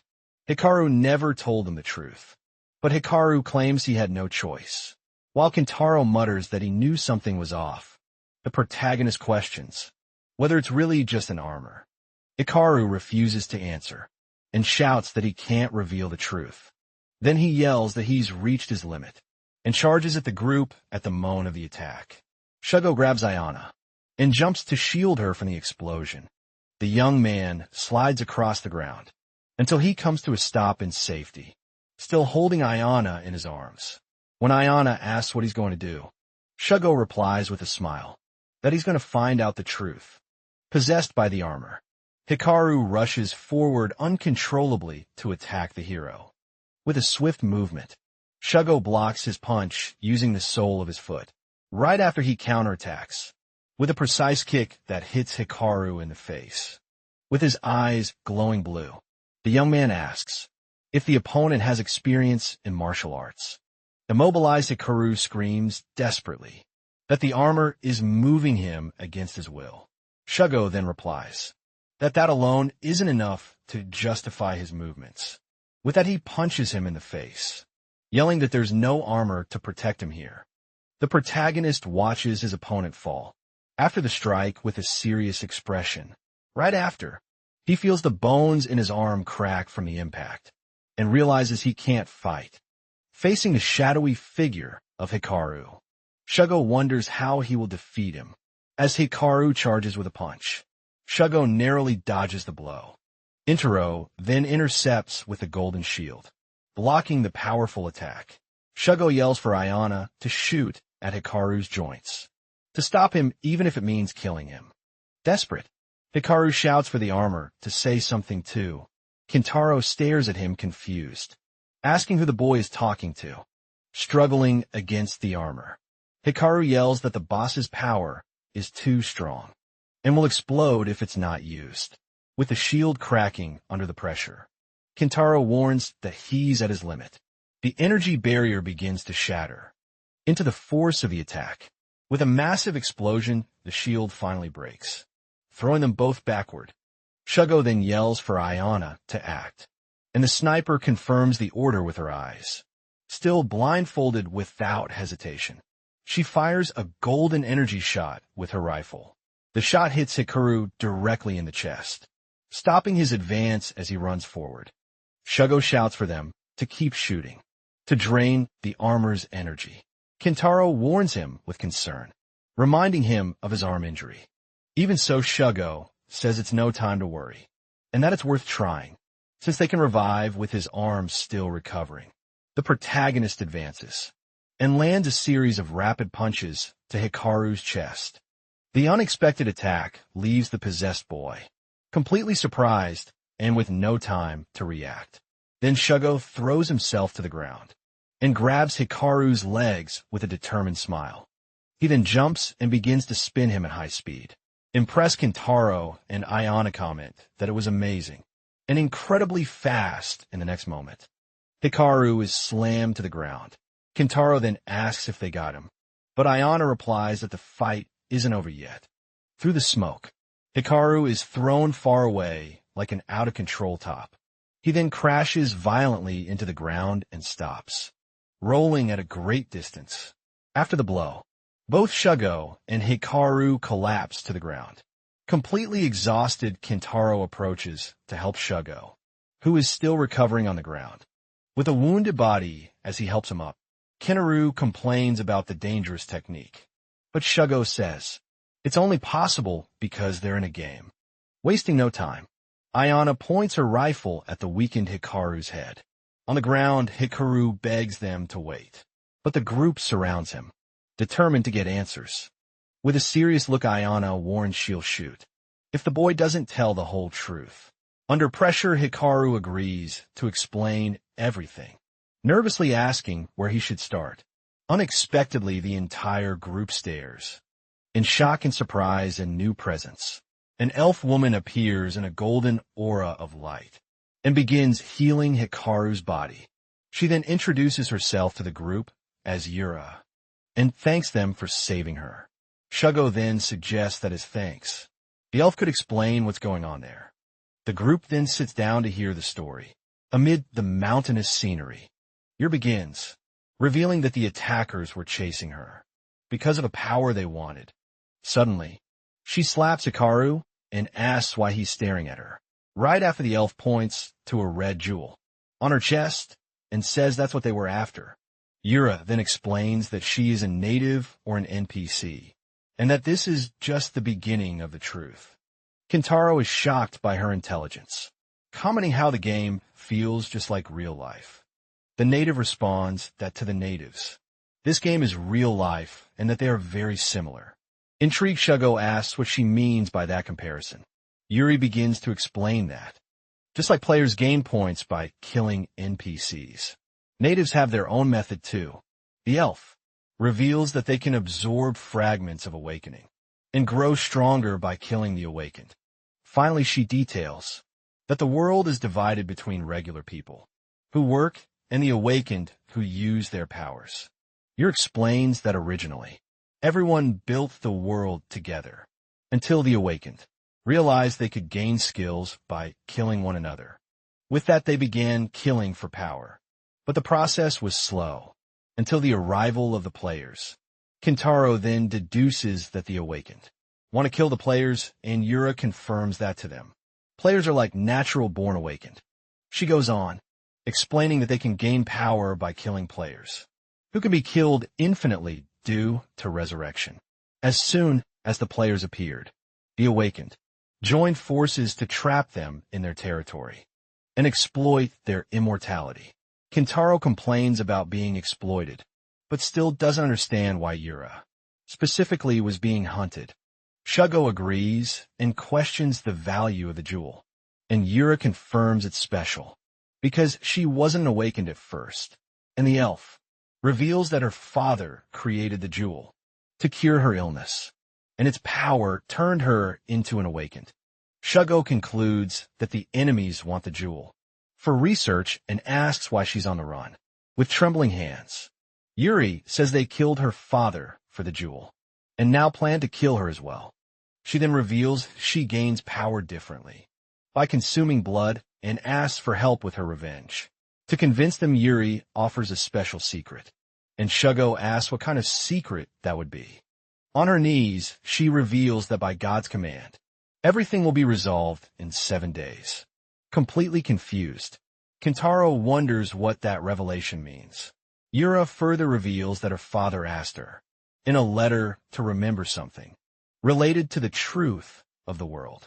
With that, Kentaro questions whether it could be a natural disaster, like a volcanic eruption or an earthquake. Shugo disagrees, thinking a simple disaster wouldn't be taken seriously, and suggests a ritual or awakening ceremony. Yura considers the possibility, but admits she's not sure about that. Next, the protagonist sighs and says that without enough clues, everything is just a guess.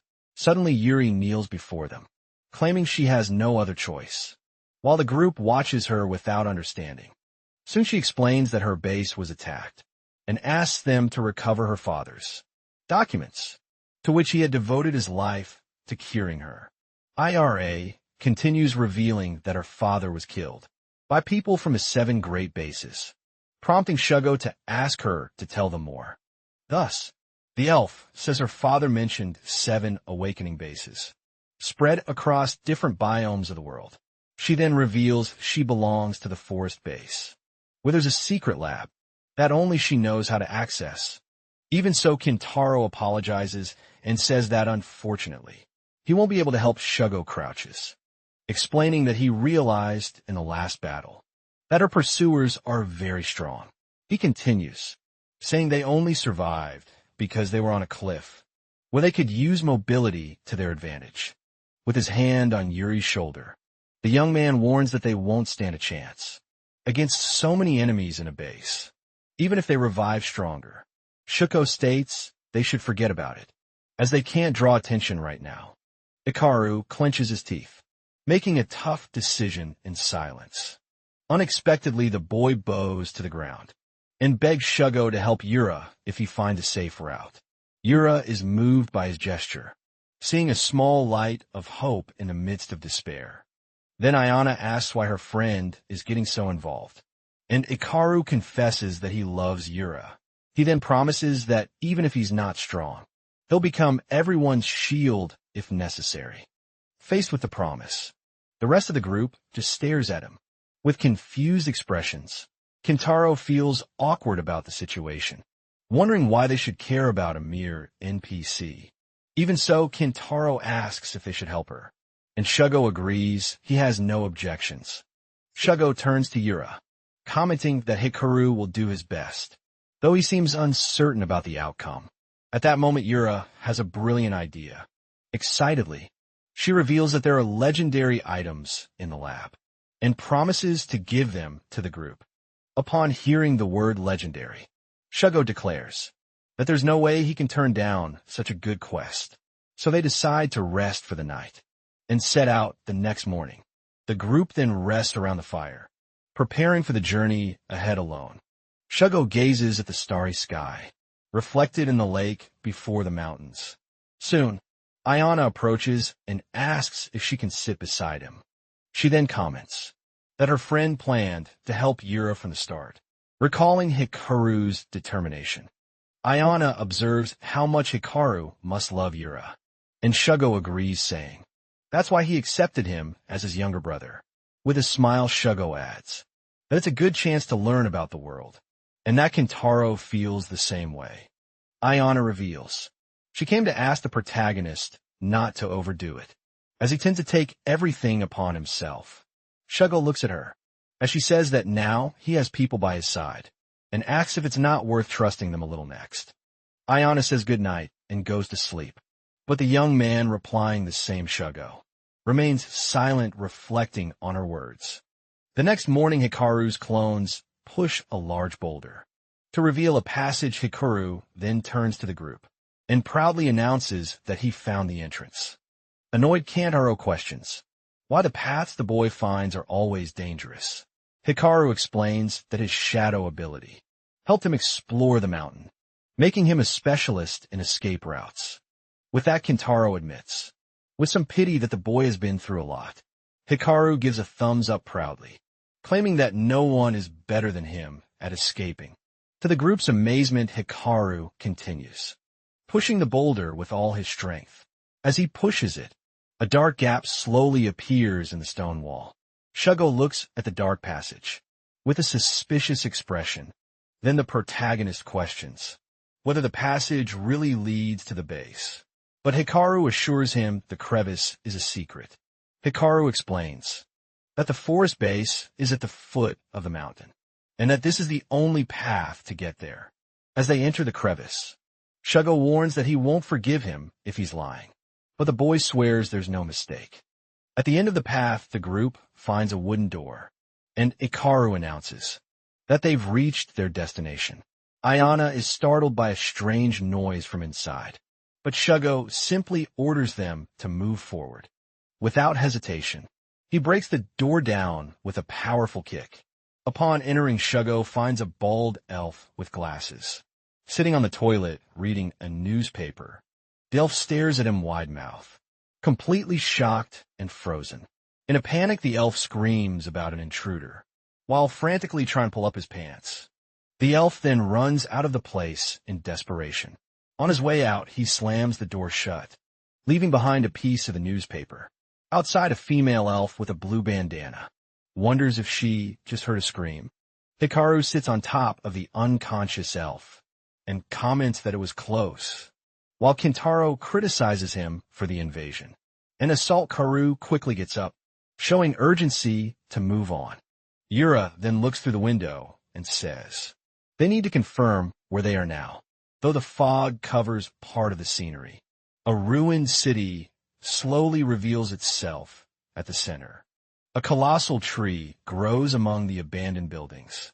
Through the window, the young woman points at the tree and announces she found her father's laboratory in the wooden tower. Meanwhile, soldiers guard the ramp, surrounding the massive structure, observing the situation. The strategist comments that entering won't be easy. For that reason, he decides the group will only act at night, due to the intense surveillance. As darkness covers the sky, the crescent moon shines high above on the tower's ramp. The sentries continue their night watch. Suddenly the acrobat appears upside down and greets one of the guards. The man is frozen in shock, unable to comprehend what's happening.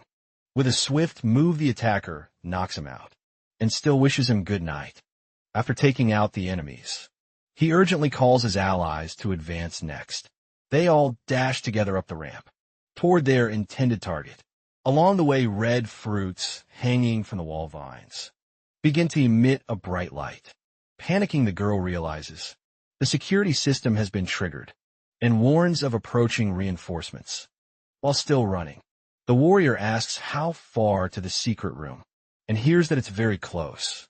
Soon after, a squad appears and threatens to kill them if they don't stop. Faced with this, the combatant takes a stand and orders the others to move ahead, saying she'll handle the soldiers. Despite the group's resistance, the enemy commander orders everyone to open fire. Immediately, quickly, she raises an iron shield to block the hail of bullets. Worried, the boy asks if she'll be all right, but she replies that she's overcome her trauma and now has the strength of an entire division. Trusting her answer, he leads the rest of the team forward to uncover the game's mysteries. With a firm gaze, the protector watches her companions leave and prepares to face the battle. She then activates her Valkyrie ability, summoning an armed energy figure right behind her. Both charge forward at the same time against the rapidly approaching enemies. Amid the rising smoke, a silhouette appears over the defeated soldiers, asking if it was really necessary to intervene. Personally, the remaining enemies rejoice at recognizing their captain's presence. The enigmatic figure slowly walks toward the defender, facing the red eyes that stand out in the darkness. She demands to know who he is.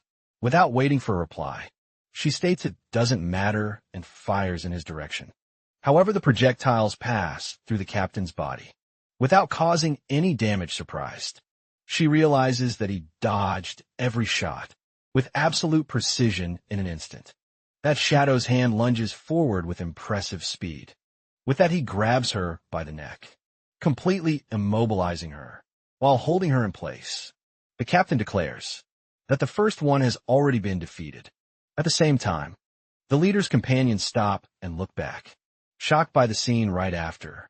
They reach the end of the corridor and find themselves at a dead end. Faced with the situation, the most nervous one in the group panics, but the girl assures them that this is the right place.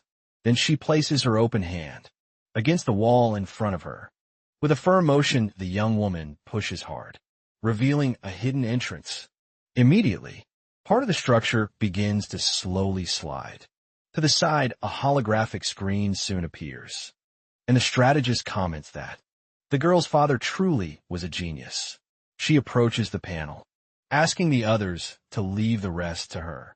Still, as she types the password, she fails and accidentally activates an unexpected defense program. In the next moment, turrets emerge from the wall, completely catching the girl off guard. Because of this, the two most anxious ones panic, with one of them saying goodbye to her. Expecting the worst, however, the leader reacts quickly and kicks the turrets, dodging the incoming shots.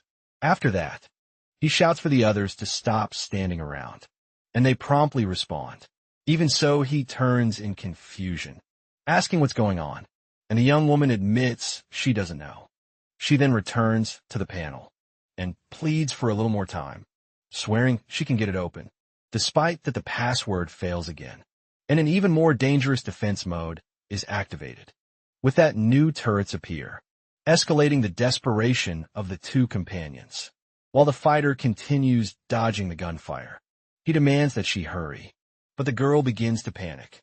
Out of options, she kneels down in defeat, stating that everything is lost now. However, when she accidentally touches the reader, fingerprint authentication is accepted successfully. With wide eyes, she can barely believe the unexpected discovery. Then she stands up embarrassed, admitting that she could have used the fingerprint. Scanner from the start, right after that. The secret passage finally opens before the group. Without wasting time, they head down the corridor, finding the girl still shaking, on the floor, shining eyes. The leader calls everyone over to see the information that was left behind. As they observe the scene ahead, all of them show expressions of surprise. As soon as they cross the threshold, they find a room filled with magical equipment, on display, impressed by the value of the artifacts. The most impulsive one comments that they could cause chaos, and that they should take everything.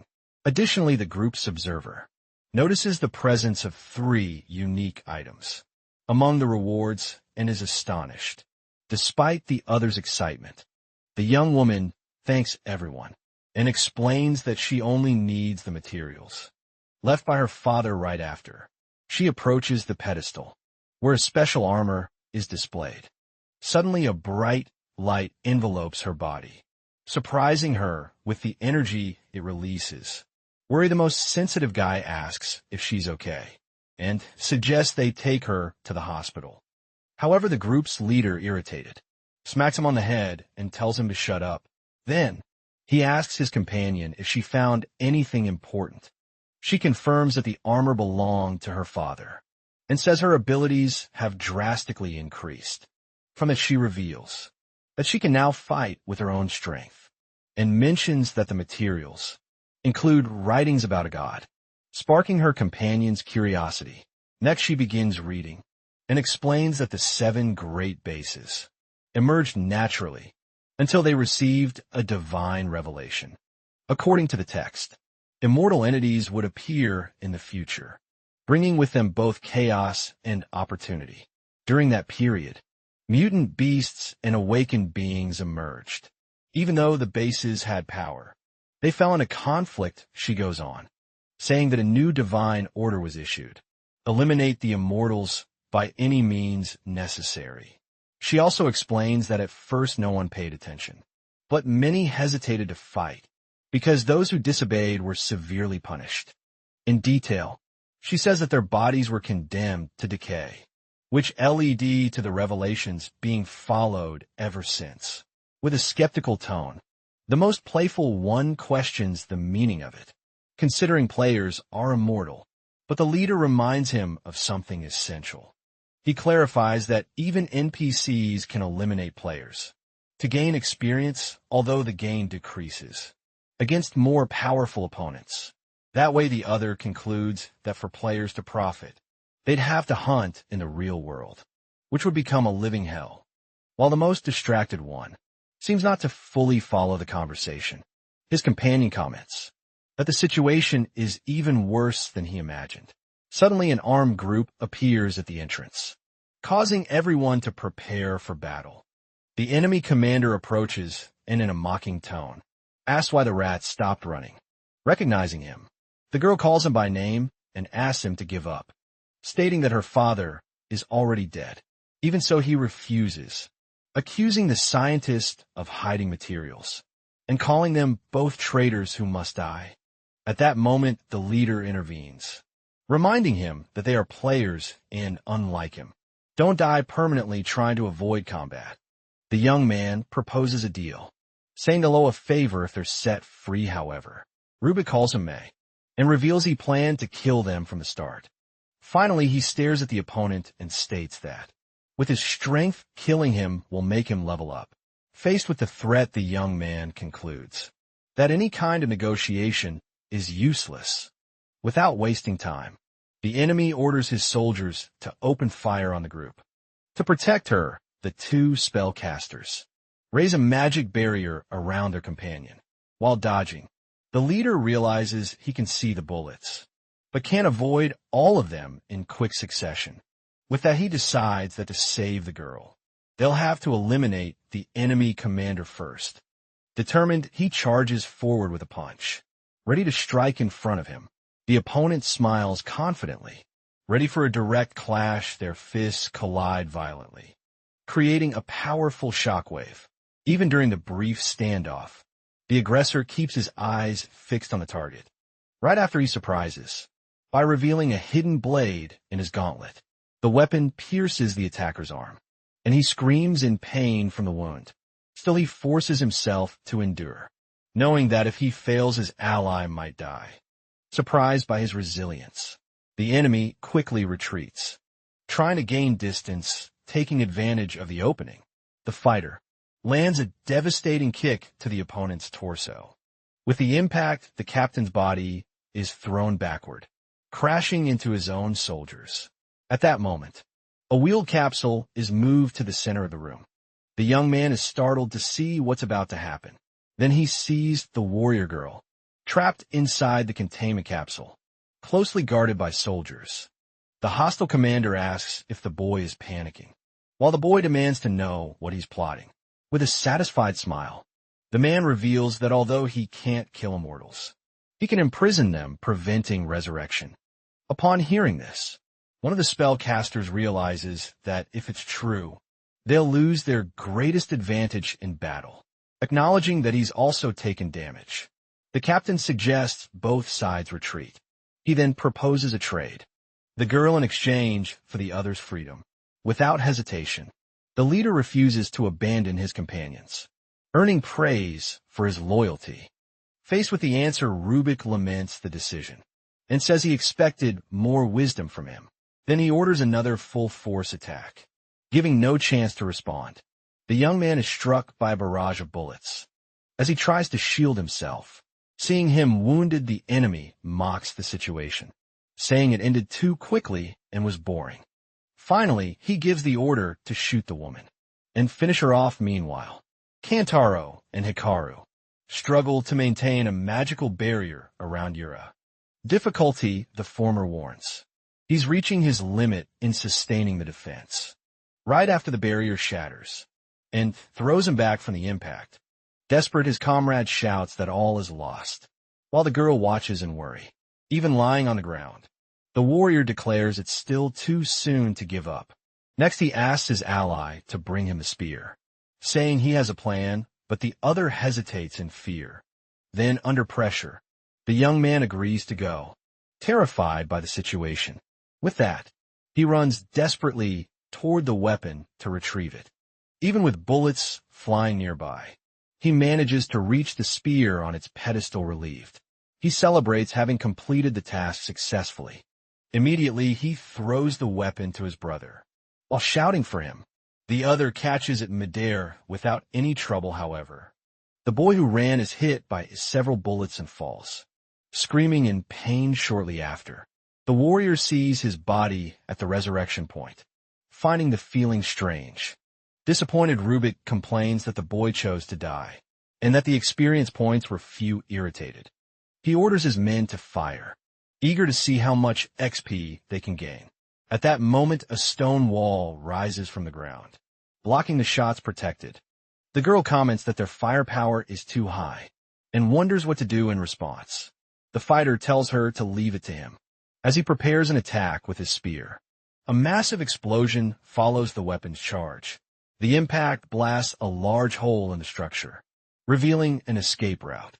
Furious, the enemy shouts, asking what they're planning to do.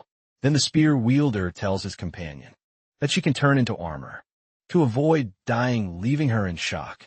Next, he throws her through the hole and asks her to find him later, while the villain screams in rage. At the same time, the other mage is hit by Sargo bullets and collapses to the ground. Rubik announces that he won't kill them, as he plans to capture them to lure the traitor back. With a slight smile on his face, the warrior simply thanks him for the information. The unexpected response leaves the enemy completely confused. Finally, the fighter thanks him for the opportunity to counterattack and strikes him with a powerful kick. The blow sends Rubik crashing to the floor in front of his stunned soldiers. However, Rubik screams in disbelief, asking how the opponent is still able to move after so many bullets, calling him a monster. Right after, the bullets that hit him simply fall to the ground. Then the warrior rises, enveloped in a dark aura with glowing eyes. The scene then flashes back to an earlier moment, with a young man deep in thought in a forest. After taking a deep breath, he seems to make a decision. Suddenly a wild boar appears in his path. Without hesitation, the fighter charges forward to attack the creature. With a precise kick, he hurls the animal against a tree. Then he turns around with a confident smile. Right after he grabs the boar's head with his hand, a dark energy seems to be absorbed into his body, as a soul screams in agony.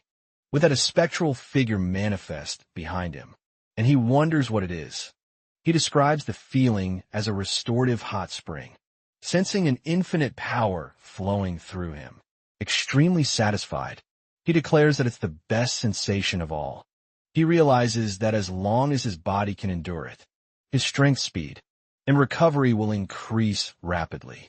Reflecting on what he feels, he concludes that his power is almost frightening, and decides to keep it as a secret trump card. Back in the present, he positions himself before the enemies, and declares that it's time to level up. With that, he advises the soldiers to run, saying he feels guilty killing NPCs with emotions. However, Rubik ignores the warning, calls it a bluff, and orders his men to shoot. Then the soldiers obey, and fire another barrage of bullets at him. The warrior wonders why they won't listen, and whether NPCs have suicidal tendencies. Right after, he dodges the shots and vanishes with a quick movement. Stunned, the enemy yells that he disappeared, and orders the guards to find him. Then the fighter reappears beside one of the soldiers, and announces a power boost. With a single upward punch, he launches two enemies into the air, seeing an opening. Another rushes in to attack him from behind, however. He swiftly dodges the strike, while declaring a speed increase. The attacker is paralyzed with fear upon witnessing his opponent's agility. Suddenly, a chain shoots out from a hidden opening in the floor. The chain wraps around the warrior and traps him, catching him off guard with the ambush. Rubik then mocks him, claiming he can't destroy the entire room, even if he's strong, with a confident smile. The prisoner simply asks why he couldn't do that. Then he unleashes an energy blast that shatters the chains, restraining him. Shocked, the villain screams that it's impossible and warns him not to mess with him. Holding the remnants of the chain, the warrior promises to show him what true power it is.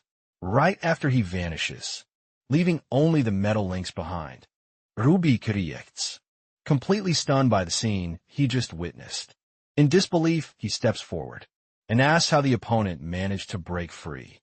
While searching for him, the villain is startled by a scream nearby.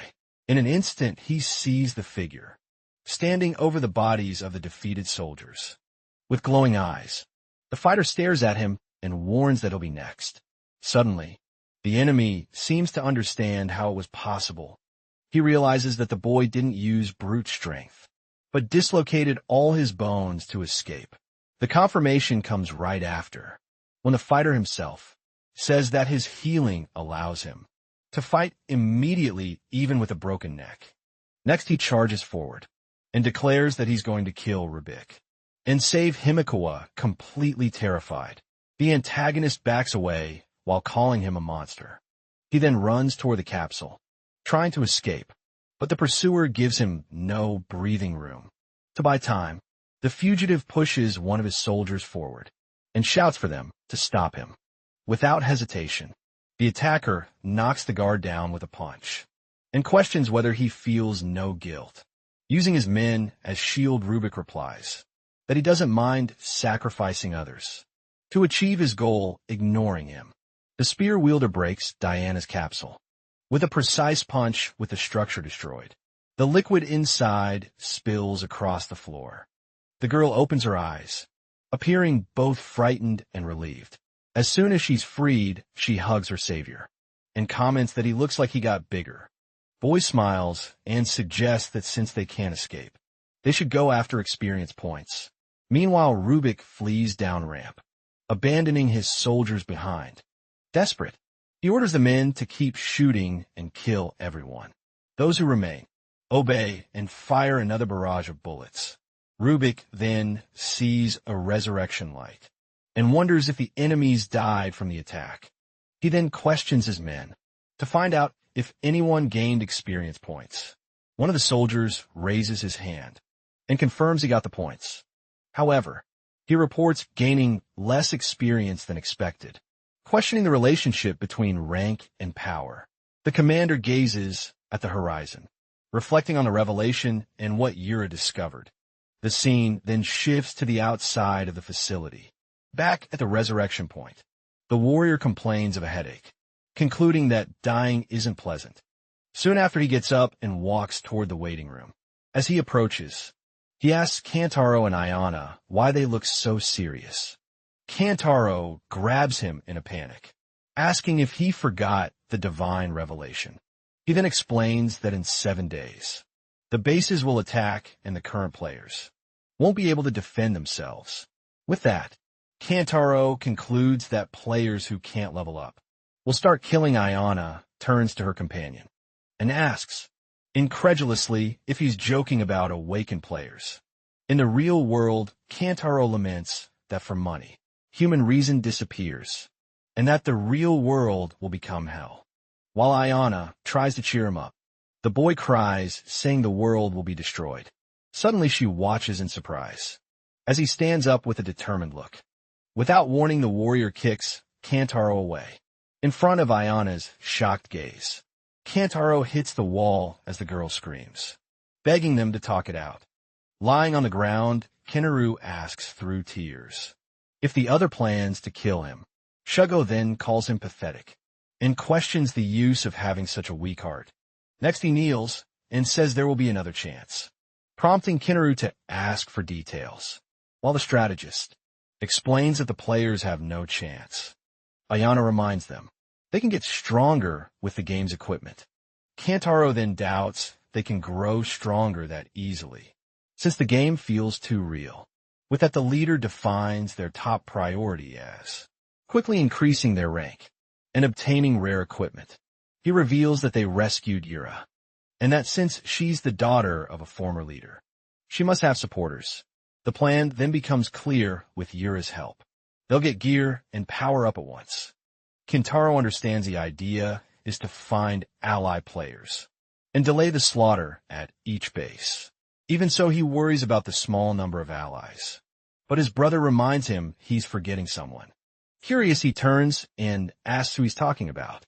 Shugo then reveals the name Moriaka Hikaru, stating that in the real world, nothing is stronger than being rich. Meanwhile, the scene shifts again to a place filled with colorful lights.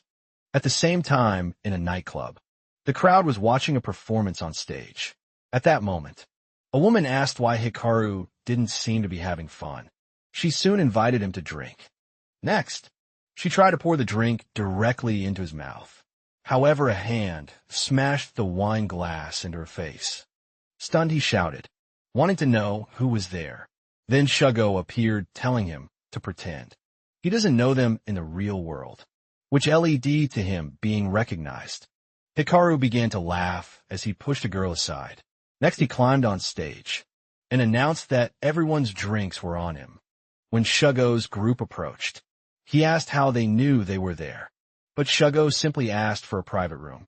In the VIP room, he demanded that the other tell him about himself. And Yura, showing confusion, the boy asked what Shugo meant. In response, the leader grabbed him, questioning how long he intended to keep hiding the truth. He explained that he found it odd that Hikaru had acted for Yura on a difficult mission, since trusting him should have been impossible. He then punched him, saying he needed to understand that this game was abnormal. After that, he revealed that Yuri's secret could become dangerous, even in the real world, lying on the ground. He replied that he had no attachment to the real world. Then he recalled how his parents used to call him trash and despised him since childhood. Even when he got into trouble, they acted like he didn't exist. Because of that, he grew up without finding meaning in life, always suspicious of those who approached him, only for his money. But everything changed the day he encountered a creature in the forest. At the time, a blue wolf charged at him, growling. Suddenly, Yura appeared and kicked the beast away. The young man watched the scene, completely stunned. Right after, she stepped in front of him and used a light-based spell. As a result, the wolf was thrown to the ground. completely defeated. Hikaru then asked the creature to become his armor, feeling that their hearts were connected.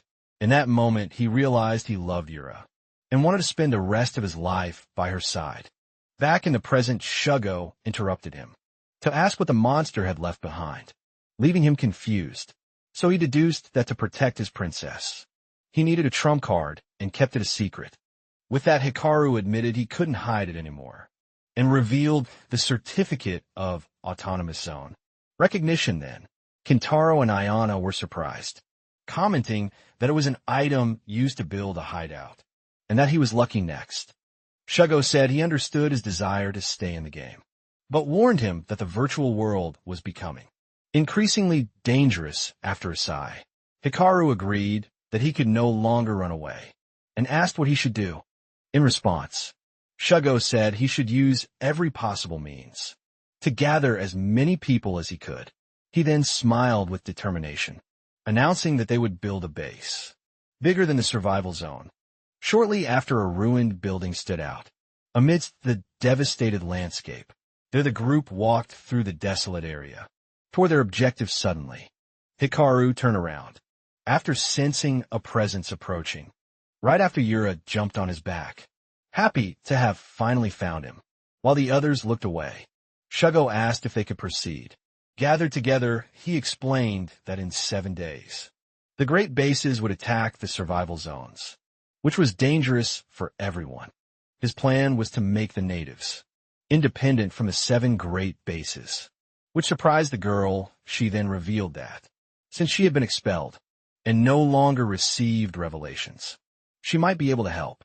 At that moment, Shugo recalled that her father had been in the forest base and should have allies there. He then asked if she could reach out to them, and Yuri said, proving her theory could bring good results. With a smile, she assured him she would contact them right away.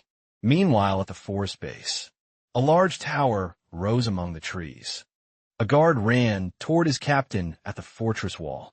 Upon arriving, he handed him a letter stating it was from Yura. The captain then began reading the message he received. With a sudden gesture, he crumpled the paper in his hand. Then he drew his sword with a quick motion. He sliced the letter into pieces in the air. Surprised, the guard asked what Yura had said in the message. The captain then asked if he really thought they stood a chance against the players with that. The subordinate replied that they die permanently, while players resurrect endlessly. The captain agreed, stating that they were nothing more than pawns to delay the enemy at last. He looked toward the horizon and concluded that no one wants to die.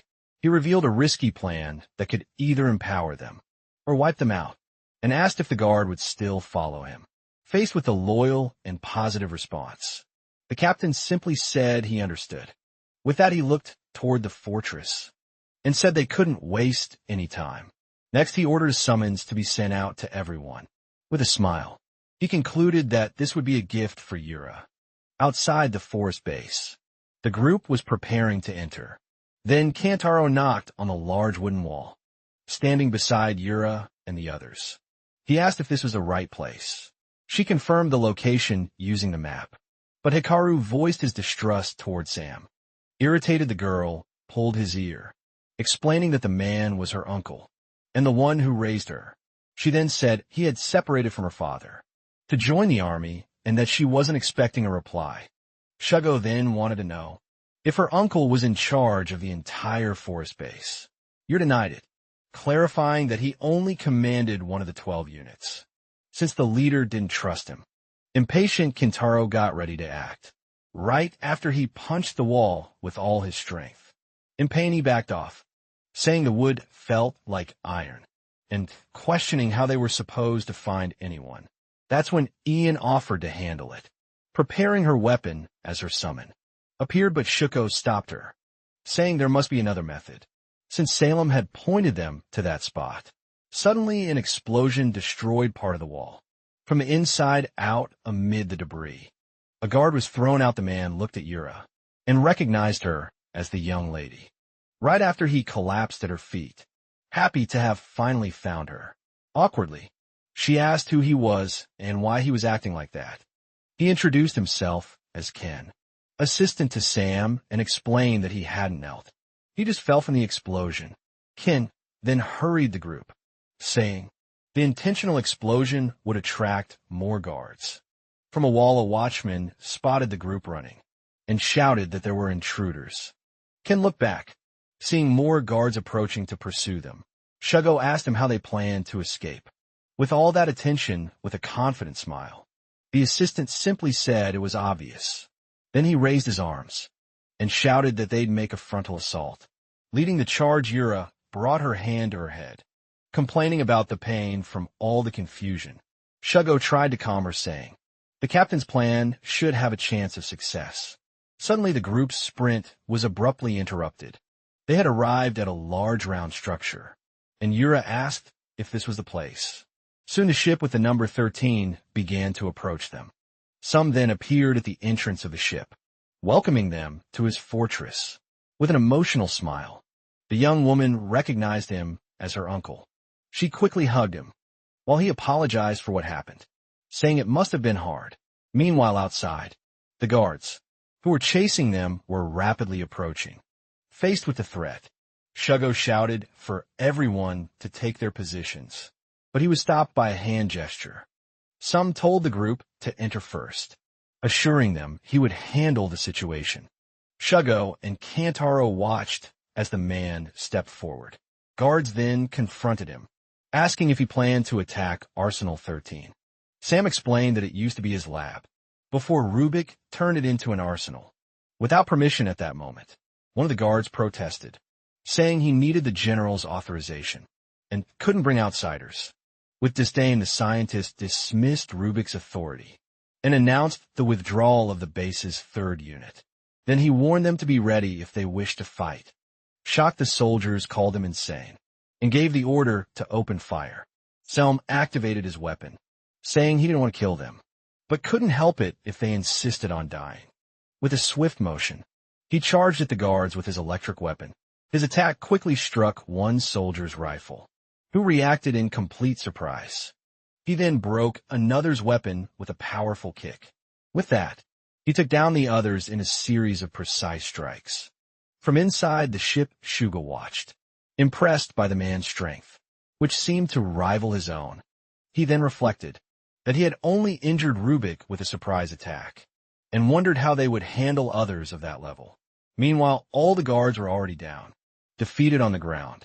Some told them to return and report to Rubik, warning them not to follow him again. Just as he was about to turn around, he stopped upon noticing something different. Through the ship's window, Shugo saw a massive troop approaching and wondered what it was from the smoke. An army of giant robots emerged, marching in formation faced with the scene. Some stared at them, saying they had finally arrived. He then gave the order for his soldiers on the ship to open fire. The shots, however, ricocheted off the robots without causing damage. From one of the windows, a soldier shouted desperately that it wasn't working.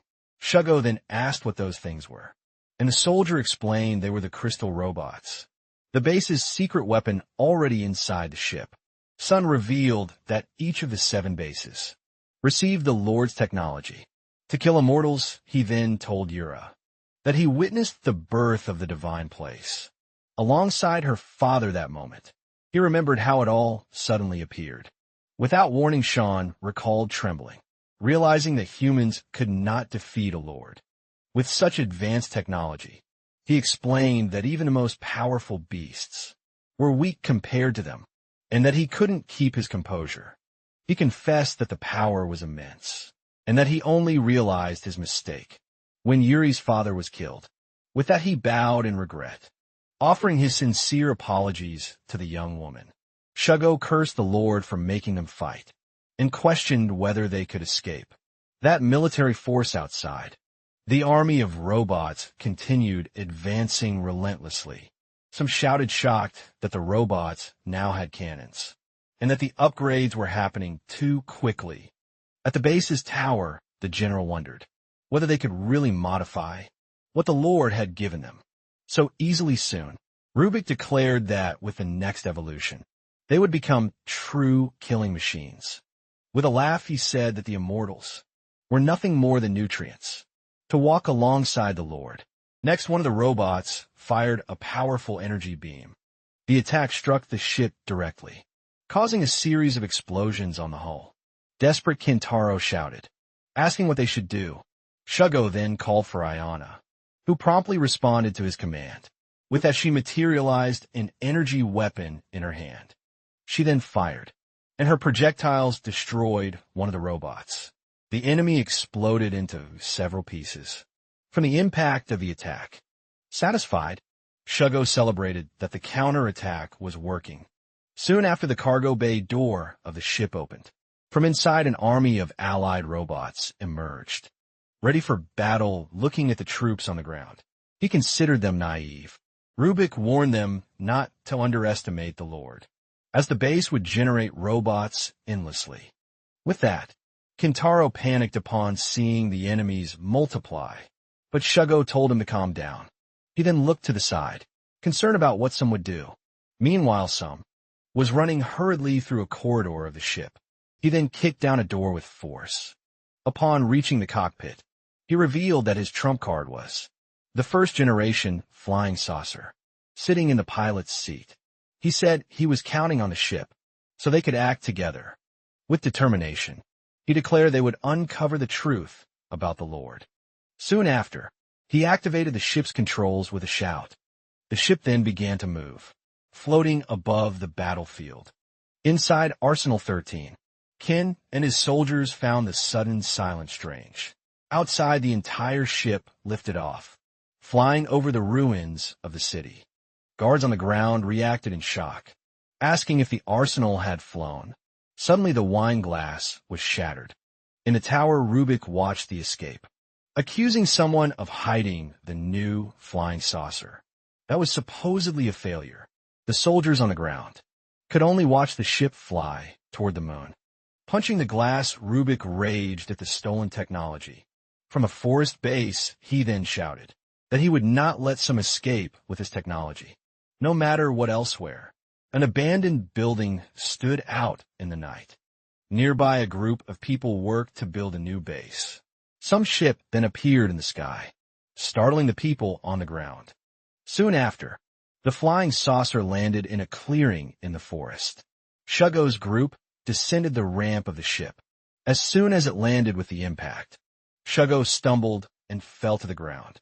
Sitting down, he said with relief that he thought he was going to die. Some then informed Hikaru that the saucer was damaged, but reparable. He then said it was time to fulfill the promise. And Hikaru agreed. He soon explained that he would use the certificate to transfer authority over the base, but couldn't guarantee success. He showed the emblem on his arm, explaining that only the base's master could expel someone with it. Finally, he warned that if they failed, they would be seen as enemies and killed. So Yura could be taken. Kinaru then asked if failure would mean they were triggering the war. Early, while fearing for his life, Shugo reassured him that nothing begins with fear. He then promised some that he wouldn't let them suffer any losses. Soon he encouraged the group to begin, but Hikaru felt immense pressure. With that, he held the golden certificate firmly. He then activated the recognition certificate, unleashing a powerful golden light. The golden power enveloped Akaru as the others watched the certificate's activation. Afterward, he asked in confusion if anything had changed in the area. Suddenly, the ground trembled, and a new structure began to emerge from the earth. Large stone blocks rapidly rose from the ground. In moments, a complete fortress had formed before the group. Shugo then took a deep breath, preparing to test the wall. He then delivered a powerful kick against the castle's wall. The impact stirred up dust, but didn't cause any damage to the structure. With that, he confirmed that the durability was sufficient, despite the pain in his foot. At the same time, Sam noticed in shock that the emblem on his arm had vanished. His gaze grew firm with determination as he realized what had happened. Hikaru then joyfully celebrated, realizing he was now the lord of the castle. When Shugo asked about changes, he showed the new lord panel and the daily resources. He soon explained that he could strengthen the castle with resources and create missions to obtain rare items. Kintaro then said that while others completed missions, it was finally his time to shine with his money. Some explained that the saucer had weapons to form a squad, and that they were now citizens of the new base. He then requested a secure lab, promising to support his new allies with everything. He had Shugo then whispered a plan into Hikaru's ear. With a confident smile, he replied that they could leave it to him. Soon after, he called Yura and ran off hand in hand with her through the forest. While watching them, Ian asked Shugo if they could really trust Hikaru. He replied that, even though he hadn't known him for long, he felt Hikaru was trustworthy. Then he assured her that he would risk his life to fulfill promises, and asked Ian to stay by their side. Soon an announcement declared that the first castle of the Moriyaka group had been built, offering rewards. With that, Hikaru and Yura began recruiting new members, announcing quests and a new way to play. Some watched the scene from a distance. With his guards at his side, Ken commented that the idea was smart, and he agreed that he had been too disinterested. Until then, Sam then reflected that despite the fear, leaving the base opened up new opportunities to carry on his friend's dream. Nearby, two newcomers observed the scene, one of them wondering if that was a new chapter. The other, however, pointed at Hikaru and called him a rich idiot. Before deciding to head over there, a player ran toward the recruitment, shouting that with money everything worked out. Suddenly, an explosion of energy hit the ground, right in front of the group. The player staggered back, stunned, not understanding what had just happened. Moments later, a high-heeled boot stomped firmly on the ground. Charlotte appeared, scolding them for leaving the survival zone. Without informing her, her eyes glowing red, she asked if they were mocking her. Faced with this, the players backed away, terrified by the woman's frightening presence. One of them tried to explain, saying they weren't leaving permanently. Charlotte explained that her permission was required, and that she was in a bad mood. With that, she used her whip to bind the player who had complained.